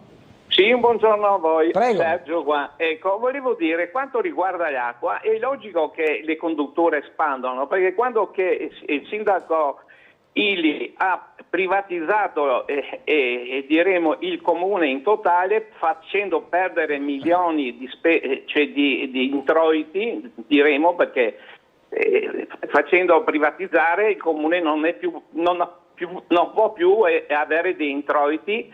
È logico che la HERA pensa al guadagno, non pensa a cambiare i tubi dell'acqua che espandono. Questo è il fatto, questo è la privatizzazione. Bene, abbiamo fatto anche un referendum per quanto riguarda l'acqua che doveva restare pubblica. Che fine ha fatto? Abbiamo fatto anche un altro referendum che abbiamo levato la scala mobile e che i sindacati ci avevano promesso un'altra maniera per avere una percentuale per quanto riguarda l'inflazione. Anche lì dove sono finiti questi sogni di noi che abbiamo perso centinaia di lire, di euro in questi anni non avendo più la scala mobile. A parte questo, e poi oltretutto mi ricordo che la Serracchiani ha fatto chiudere 3 ospedali quella volta là, e ha chiuso le province facendo un grande danno, se vogliamo dirla. Ecco, questa è la verità, non voglio andare contro il PD, ma purtroppo le cose sono così. Ma in ogni caso volevo domandare a Russo come è andata a finire, se ha fatto qualcosa per il Faro della Vittoria. Grazie e buongiorno. Grazie. Russo. Per il Faro della Vittoria mi sono informato, ho scritto agli uffici, vediamo cosa ci risponderanno. Sul resto però volevo spiegare rispetto alla privatizzazione che funziona esattamente nel modo contrario in cui l'ha ricordata il telespettatore, nel senso che quando si privatizza, in parte, appunto, poi non è una privatizzazione, il comune ha delle quote di un gestore più grande che è un gestore che copre molti comuni, in maniera tale che le spese teoricamente vengano ottimizzate. Cosa succede? Succede che i comuni, in virtù di queste quote, di queste azioni, ricevono ogni anno un dividendo. Quindi è esattamente l'inverso. Cioè i comuni ricevono dei soldi che prima non ricevevano. Qual è il problema? È che i comuni invece di chiedere, qualche volta li capisco anche, bisogna chiudere il bilancio e quindi si usano questi dividendi per tappare altri buchi di bilancio e non si chiede invece a ERA, cosa si potrebbe dire? Cara ERA, dammi un po' meno soldi quest'anno, ma quei soldi lì li spendi per sistemarmi un po' di tubi. È chiaro che un comune deve farsi 2 conti. Se quell'anno ha dei problemi impellenti e gli servono i soldi di ERA, li prenderà e si accontenterà magari di un servizio meno di qualità, anche se c'è un accordo generale, c'è un accordo di servizio con ERA, quindi le cose che si fanno, che si dovrebbero fare, sono scritte nero su bianco. Quindi anch'io ho dei dubbi su come sia stata fatta questa, tra virgolette, privatizzazione e infatti stiamo chiedendo in Consiglio Comunale di discutere prima della scadenza della concessione fatta ai tempi di Illy sull'acqua, perché crediamo che ci sia la possibilità di tornare parzialmente indietro, di gestire un po' più da parte del Comune questo asset, ma soprattutto nella direzione, 1, di far funzionare meglio le cose, 2, di far pagare meno le persone. Però io lo dico a chi ha telefonato, che evidentemente è un simpatizzante di centrodestra, però queste domande fatele a chi sta governando da 20 anni. perché dopo Illy è vero che ha fatto quella scelta, l'ha fatta, ripeto, in una scelta di ottimizzazione che hanno fatto la stragrande maggioranza dei comuni nel nostro paese, e da 20 anni che Di Piazza sta governando e la situazione è oggettivamente peggiorata. Basterebbe ogni tanto telefonare ad Acegas e far funzionare un po' meglio le cose. Non funziona l'acqua come non funziona la raccolta differenziata in questa città che è tra i livelli più bassi a livello italiano. E partirà quindi, quella nuova, no? Con i bottini intelligenti da gennaio. Adesso sono inventati i bottini intelligenti, ci sono insomma, mille soluzioni. Io spero che funzioni, nel senso che vorrei vedere finalmente la mia città un po' più in alto nelle classifiche nazionali, insomma, anche perché da quello dipende anche la bolletta. Certo, ecco, certo, una migliore raccolta differenziata fa pagare meno tutti quanti. Una mail dice: buongiorno, i nostri governanti sono grandi sostenitori della volontà popolare in politica, perché dunque non dare la possibilità ai cittadini di esprimersi sulla questione della cabinovia con un referendum cittadino? Anche se questo referendum non avesse valenza legale, esso darebbe una chiara indicazione sulla volontà dei cittadini su una questione di importanza fondamentale per il futuro della città. Ma io faccio una domanda molto semplice: ma voi pensate davvero che il sindaco di Piazza e la sua giunta non sappiano cosa pensano i cittadini? Io credo che ormai non ci sia dubbio, anche perché banalmente qualche mese fa c'erano 6-7 mila persone in piazza e sappiamo che quella è stata la più grande manifestazione di piazza che sia stata realizzata nella nostra città negli ultimi anni. Quindi chi dice che erano pochi non fa il conto che quando organizza un'iniziativa, un'altra sigla, magari centrodestra, c'è qualche centinaio di persone. Quindi la verità è che hanno scelto di andare avanti probabilmente perché ormai sono costretti a difendere una scelta per la quale hanno fatto degli errori importanti. Io ne cito uno soltanto: il Comune ha già speso quasi 1,5 milioni di risorse pubbliche, soldi nostri, dei cittadini, per spese di progettazione, per le consulenze. Pensiamo a Fuxas, l'architetto che ha disegnato le stazioni della cabinovia che non si faranno mai. Lo hanno pagato e quella roba lì è finita direttamente in un cestino. Tutto questo è stato fatto prima che ci fosse la variante urbanistica, cioè quella cosa che stiamo votando in questi giorni, in queste settimane in Consiglio Comunale, che finalmente per loro prevederà che la cabinovia, l'ovovia, passi per il Bosco Bovedo. E come si fa a spendere dei soldi? Come si fa a fare già un bando e a dire che Leitner costruirà una cosa quando ancora l'ovovia non è negli strumenti urbanistici? Cioè non è nel piano regolatore. Cioè come dire, ma queste sono cose che sanno tutti quanti, come tutti quanti ormai quando sono davanti a un caffè al bar, anche i colleghi di centrodestra, ti dicono che sono consapevoli loro per primi che sarebbe bello uscire da questa cosa, che alla fine non si farà e che stanno tirando un po' avanti in attesa che finisca il mandato di Di Piazza. Non so se finirà l'anno prossimo o se arriveremo a scadenza naturale nel 2027, perché sanno che non si combinerà niente sull'ovovia, perché ci sono dei limiti amministrativi che sono insuperabili. Il Ministero della Cultura ha detto che l'ovovia non può passare per Portovecchio. Come fanno? Impossibile. E servono 62 milioni, il ministro Salvini ne ha promessi 48, ma gli altri 14 che dovevano venire da un fondo che serviva a compensare le spese del PNRR, perché c'era state tante spese in più, e siccome quei soldi lì non sono più PNRR, quegli altri 14 non ci sono, cioè noi oggi non c'è la possibilità di farla l'ovovia, quindi è un'ulteriore grande presa in giro dei cittadini. Per questo stasera credo saremo in molti sotto Piazza Unità a manifestare soprattutto una scelta di democrazia. Ha ragione chi ha scritto la mail. Noi abbiamo proposto dall'inizio un referendum. Ci hanno detto che il referendum non si poteva fare perché sui temi di PNRR non si poteva fare. Adesso non sono più soldi PNRR. E perché non lo ripresentate?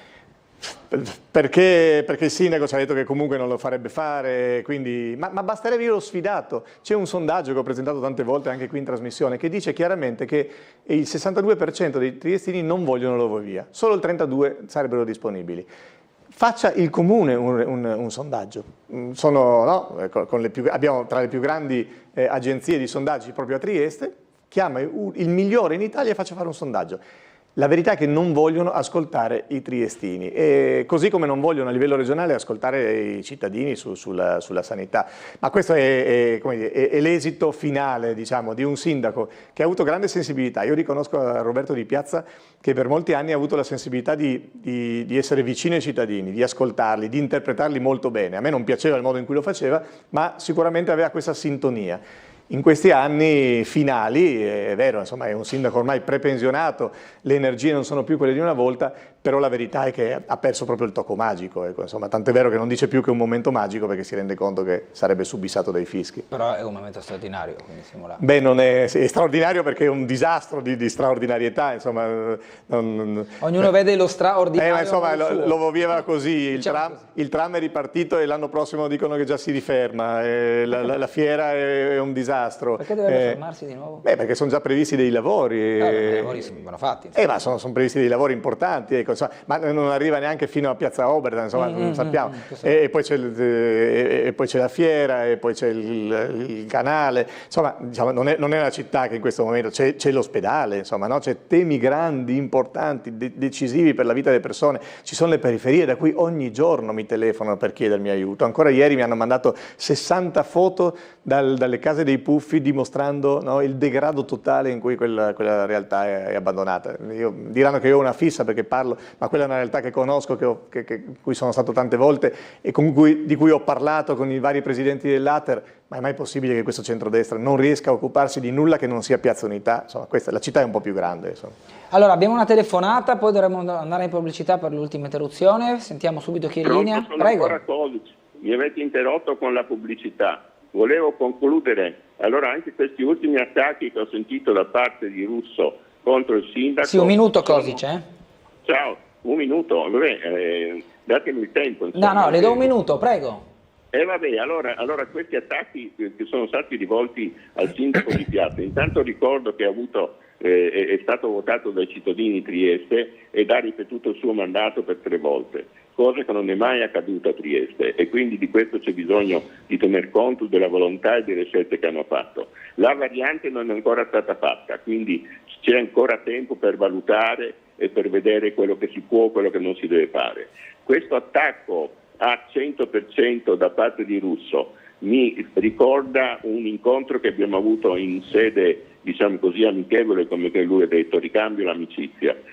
Quando lui ha detto che su alcuni temi come sanità, organizzazione delle varianti, diciamo così, gli interventi sulle parti più importanti per ciò che riguarda l'urbanizzazione. Su queste questioni bisognerebbe che centrodestra e centrosinistra prendessero posizioni unitarie e le affrontassero con questioni di merito più che di parte, di parzialità, ma con questioni di merito dove credo che anche il centrosinistra potrebbe dare un ottimo contributo. Questo scontro a 100% è uno scontro che ricorda quello nazionale, dove veramente il centro-sinistra si sta rendendo ridicolo in tutti i sensi. Okay. Russo, se ricordi quello che ci siamo detti anni fa, questa città e questa regione è piccola, vanno considerate e gestite con le forze politiche che trovano un momento di sintesi e di unità e credo che da questo punto di vista centro-destra e centro-sinistra si possono trovare e anche creare un percorso che ha ancora tempo per essere realizzato. Grazie. Buon lavoro, ciao. Grazie. Pubblicità, torniamo tra poco per l'ultima parte della trasmissione.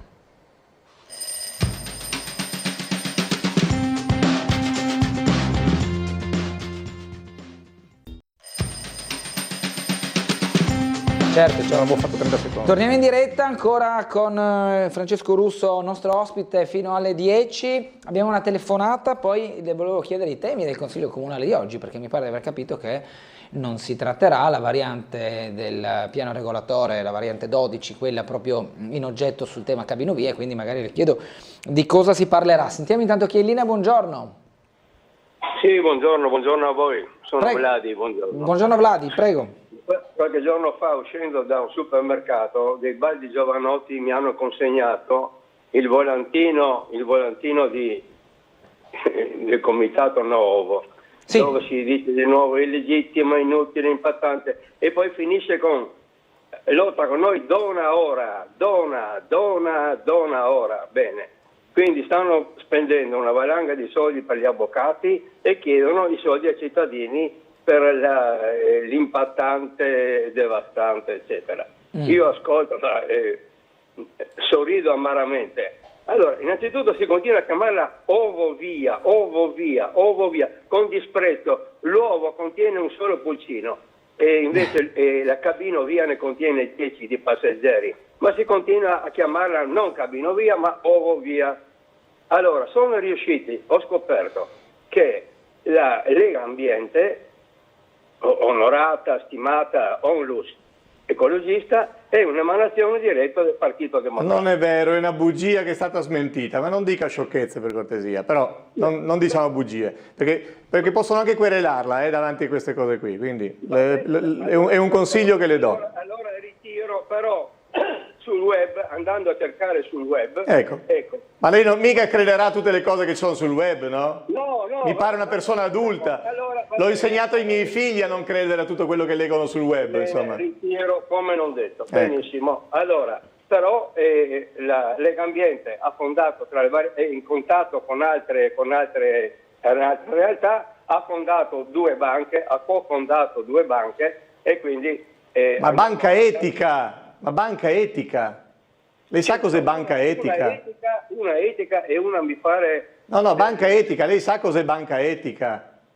No, allora... Dai, ma per piacere però, dai, lo dico per lei, prima si informi meglio, dai. Va bene, d'accordo, la ringrazio, d'accordo, mi ha informato un po' meglio. Comunque, il comitato No Ovo è nato per difendere dei piccoli interessi di quelli che abitano vicino a quello che sarà il futuro tracciato, eccetera, o gente che non vuole che si prenda un pezzo di giardino, un pezzo di orto perché hanno paura dei piloni, eccetera.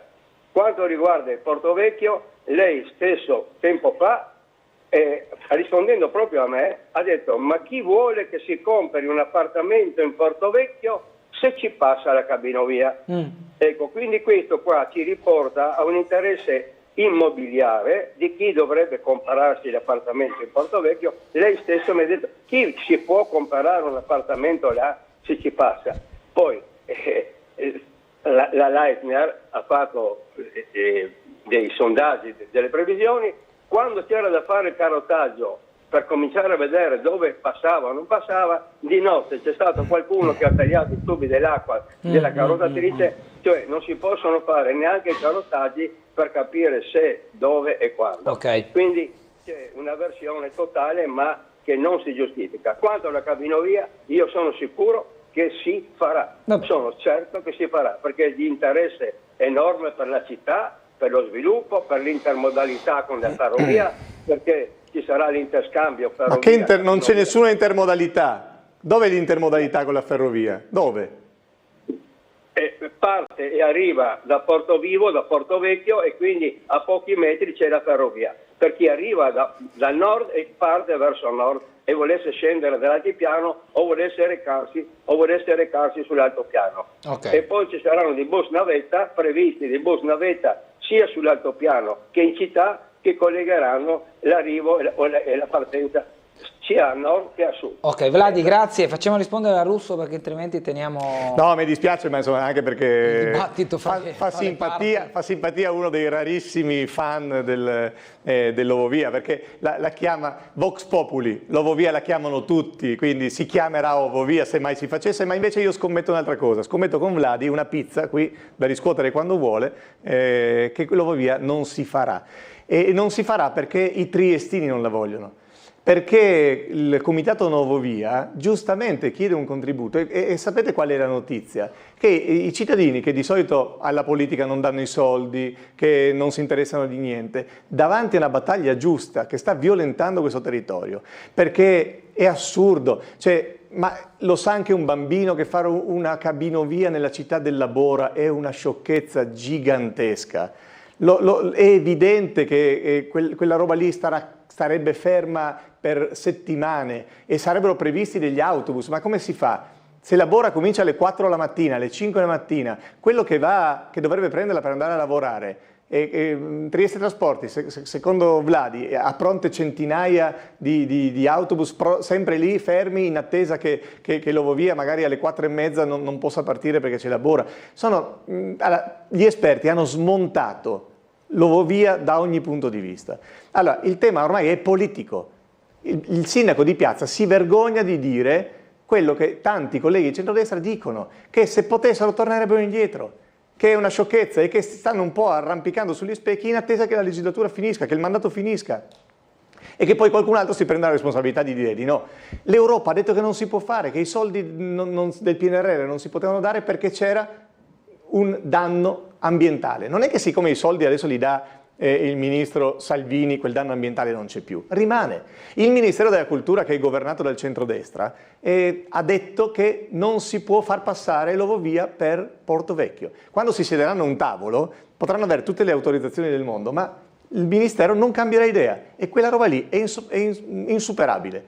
A luglio, guarda caso, non hanno voluto aspettare per 2 mesi prima di fare questa corsa in Consiglio Comunale. Ci sono 5 sentenze del TAR che probabilmente, da quello che dicono i giuristi, non potrà che confermare quello che ha sempre detto in questi mesi, per ora in maniera interlocutoria, chiedendo al Comune altri elementi. Siccome questi elementi non ci sono stati, il TAR darà probabilmente torto al Comune.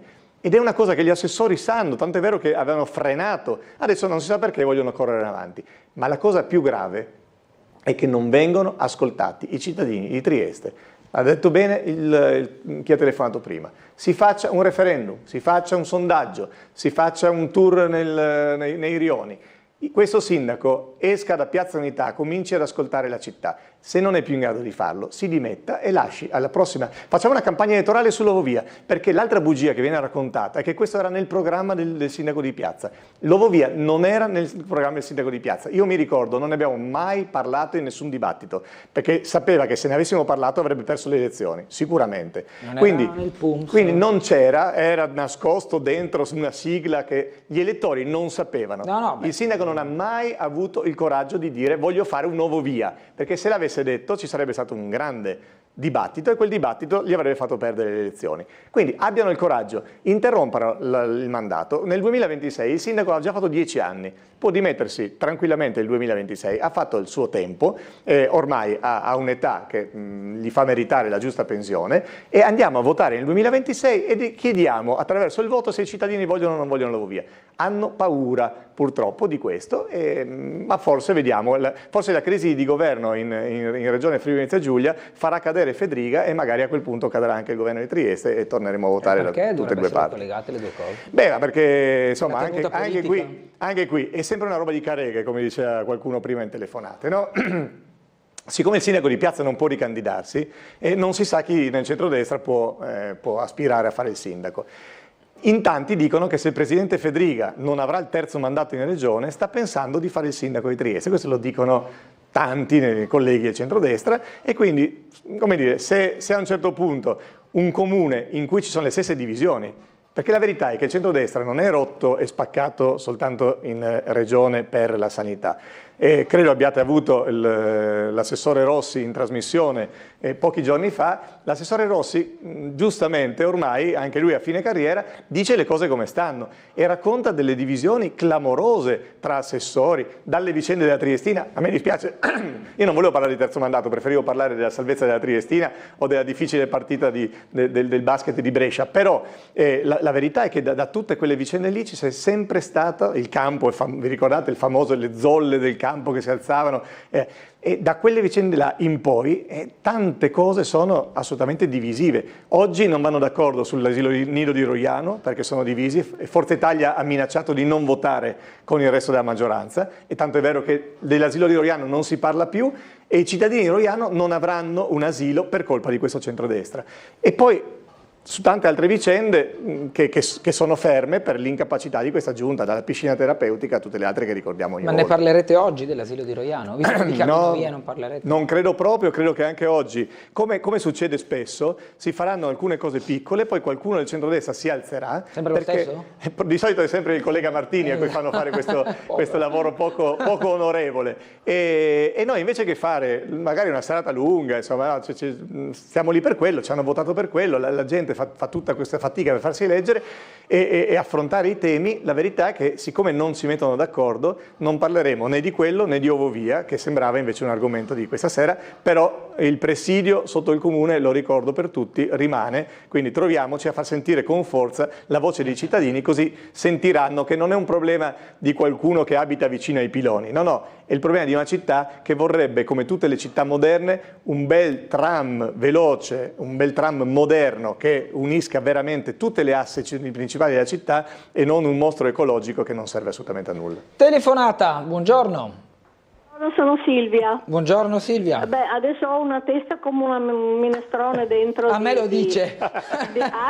Colpa mia. A me lo dice. Non volevo. No, non è colpa sua. No, dico, uscirò alle 10 che sembrerà che la mia giornata poteva finire già qua. Insomma. No, infatti si vede che sei molto stanco. No, prego, Vabbè, a parte gli scherzi, prego. Veramente un minestrone, avrei da dire 4.500 cose non so dove cominciare. Quella che mi viene più proprio dallo stomaco è questa. Il PD ha consegnato lo Stato italiano alla destra. Punto. Quello che ha detto Rossi, che io gli ho telefonato e gli ho fatto veramente un plauso, perché io l'ho conosciuto tanti anni fa e già quella volta ho visto il tipo di persona che è, perché è uno che non ha paura di niente, di dire le cose, e le ha dette anche tanti anni fa, non adesso che è alla fine del suo mandato. E quindi la politica deve essere per la gente, certe cose non sono né di destra né di sinistra, i tumori colpiscono quelli di destra e quelli di sinistra, non guarda l'appartenenza. Quindi sanità.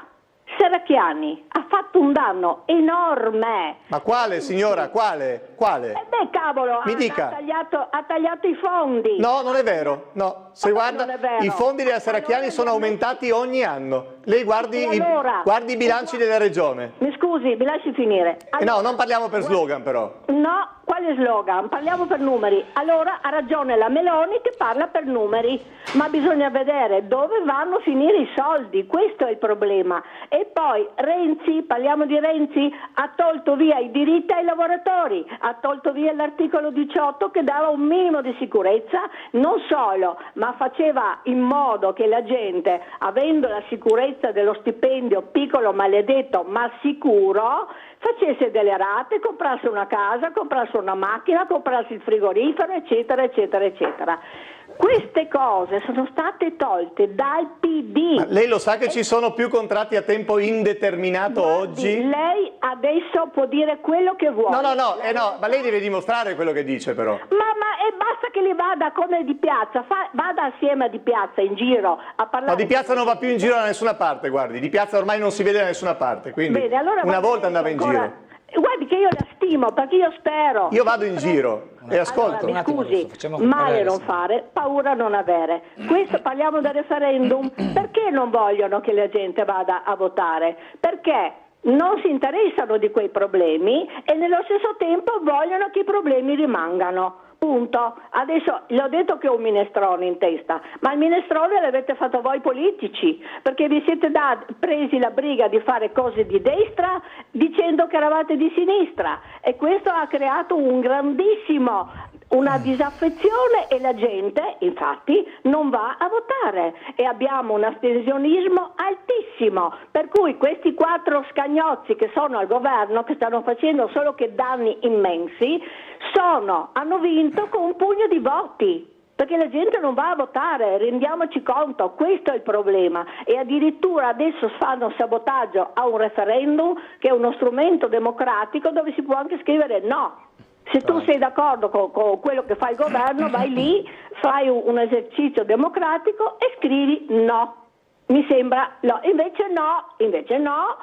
Fanno sabotaggi, non vogliono che la gente esprima il proprio parere, e questo succede ovunque. Ecco, e questa cosa qua non si meravigli, Russo, io ripeto, e speravo anche in lei di più. Ecco, grazie e buongiorno. Ma io le do ragione su quest'ultimo punto. Cioè che credeva di più lei. C'è un crisi, no, non lo so. Vabbè, ma noi siamo fatti per deludere, nel senso che nessun politico è perfetto, quindi come dire, far contenti tutti è impossibile. Ci proverò di nuovo anche con la signora. Però ha ragione sul fatto che c'è una delusione gigantesca della politica da parte di tutti gli elettori di destra e di sinistra, che c'è molta confusione. Questa confusione però, mi dispiace aver interloquito e anche aver un po' interrotto, però ogni tanto è figlia anche del fatto che si prendono per buone cose che non lo sono. Cioè ormai noi leggiamo alcune cose sui social e pensiamo che fosse vero. Poi è vero che ha sbagliato anche il centro-sinistra. Guardi, io sono per dire che bisogna andare a votare il referendum, comunque la si pensi, anche prendendo uno solo, mi pare c'era una domanda prima di una mail, si può anche andare e prendere soltanto uno o due o tre schede e votare per quelle lì, quindi però bisogna andare a votare. Però, dando ragione a chi ha appena telefonato, anche oggi lo dice il centrodestra di non andare a votare, e sbaglia secondo me, perché l'esercizio della democrazia va sempre fatto, però in passato l'ha fatto anche il centrosinistra. Quindi io sono il primo ad ammettere, cioè chi mi conosce, chi mi ha visto tante volte qui, sa che ho litigato con Renzi, ho litigato con Rosato, ho litigato con la Serracchiani, quando mi pareva andassero contro quello che dicevano le persone, perché a differenza del sindaco, che mi dispiace ma ormai lo fa sempre di meno, io continuo ad andare in giro per i rioni, per le piazze, per i mercati, e quindi quando sento che le persone hanno un'opinione e la politica va in un'altra direzione, io cerco di dire, anche se quello non fa piacere al mio partito. Oggi però devo riconoscere che purtroppo chi ci sta governando da tanti anni fa orecchie da mercante sui problemi principali. Quello della sanità è un problema gigantesco, magari stamattina è una cosa piccola ma fa parte dell'idea di città che abbiamo. Leggevo di quanto continuino a chiudere i piccoli negozi.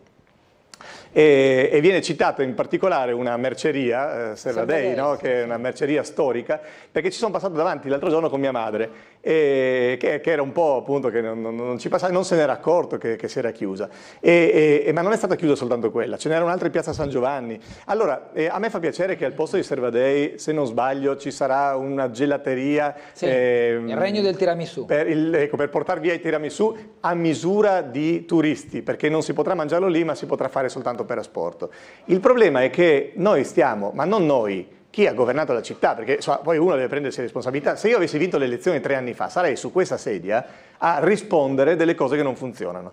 Mentre su questa sedia non vedo mai il sindaco o i suoi assessori dire effettivamente ci sono alcune cose che non funzionano e un po' è anche colpa nostra, visto che siamo qui da 9 anni. Perché il sindaco è da 9 anni che fa questo mestiere qui. La regione sono 7 anni di centrodestra. Allora, quando chiudono i negozi che servono a noi cittadini e aprono i negozi che servono soltanto ai turisti, io per un po' sono contento, perché effettivamente anche quello porta ricchezza per chi ha un bed and breakfast, per chi ha un ristorante, per chi ha un albergo.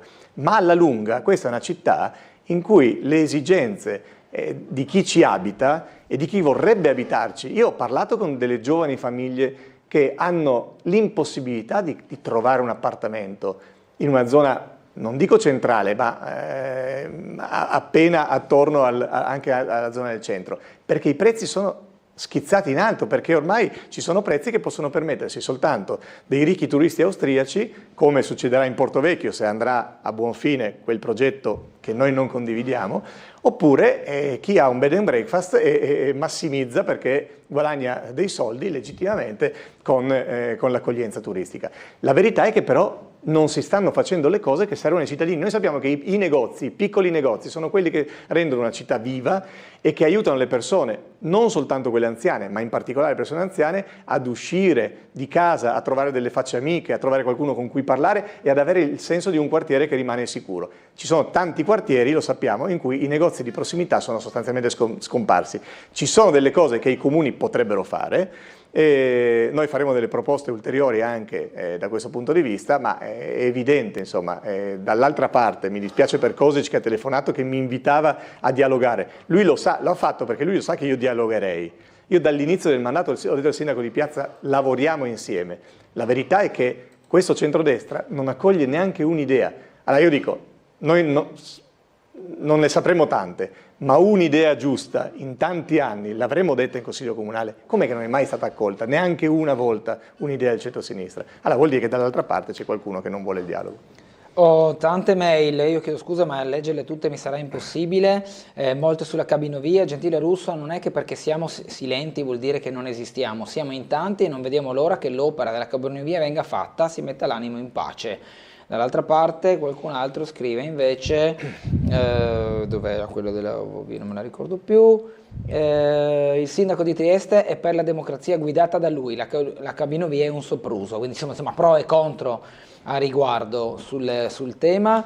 Buongiorno, Russo dice che va in giro ad ascoltare le opinioni dei cittadini, ma con le affermazioni che fa sull'Ovovia pare che ascolti solo quello che gli fa comodo sentire. Viva l'Ovovia! Ecco, abbiamo guardi, io lo dico francamente a queste persone, se sono così convinte, organizzino una grande manifestazione di piazza, così come è stato fatto per il nuovo Via, e dimostrino che c'è qualcuno che la vuole. Oppure chiedano al sindaco di fare un sondaggio, di fare un referendum, e in quel referendum, o addirittura di andare alle elezioni, e in quelle elezioni, in quel referendum, vediamo veramente, perché tutte le volte in cui invece noi l'abbiamo chiesto, abbiamo fatto dei sondaggi, e questi sondaggi sono stati largamente contrari all'Ovovia.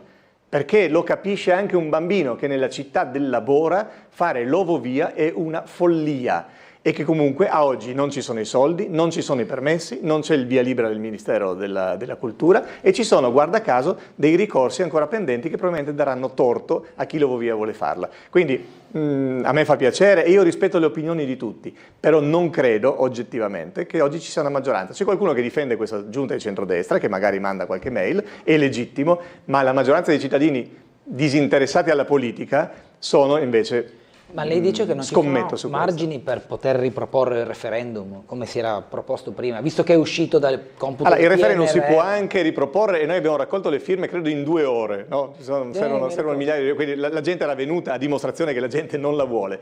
La verità è che il referendum va di nuovo sottoposto a un comitato del comune e quindi insomma non siamo molto ottimisti da questo punto di vista. Ho capito. Grazie Francesco Russo, è stato con noi quest'oggi. Grazie a voi, buona giornata. Noi ci fermiamo qui, grazie a tutti, una buona giornata, arrivederci.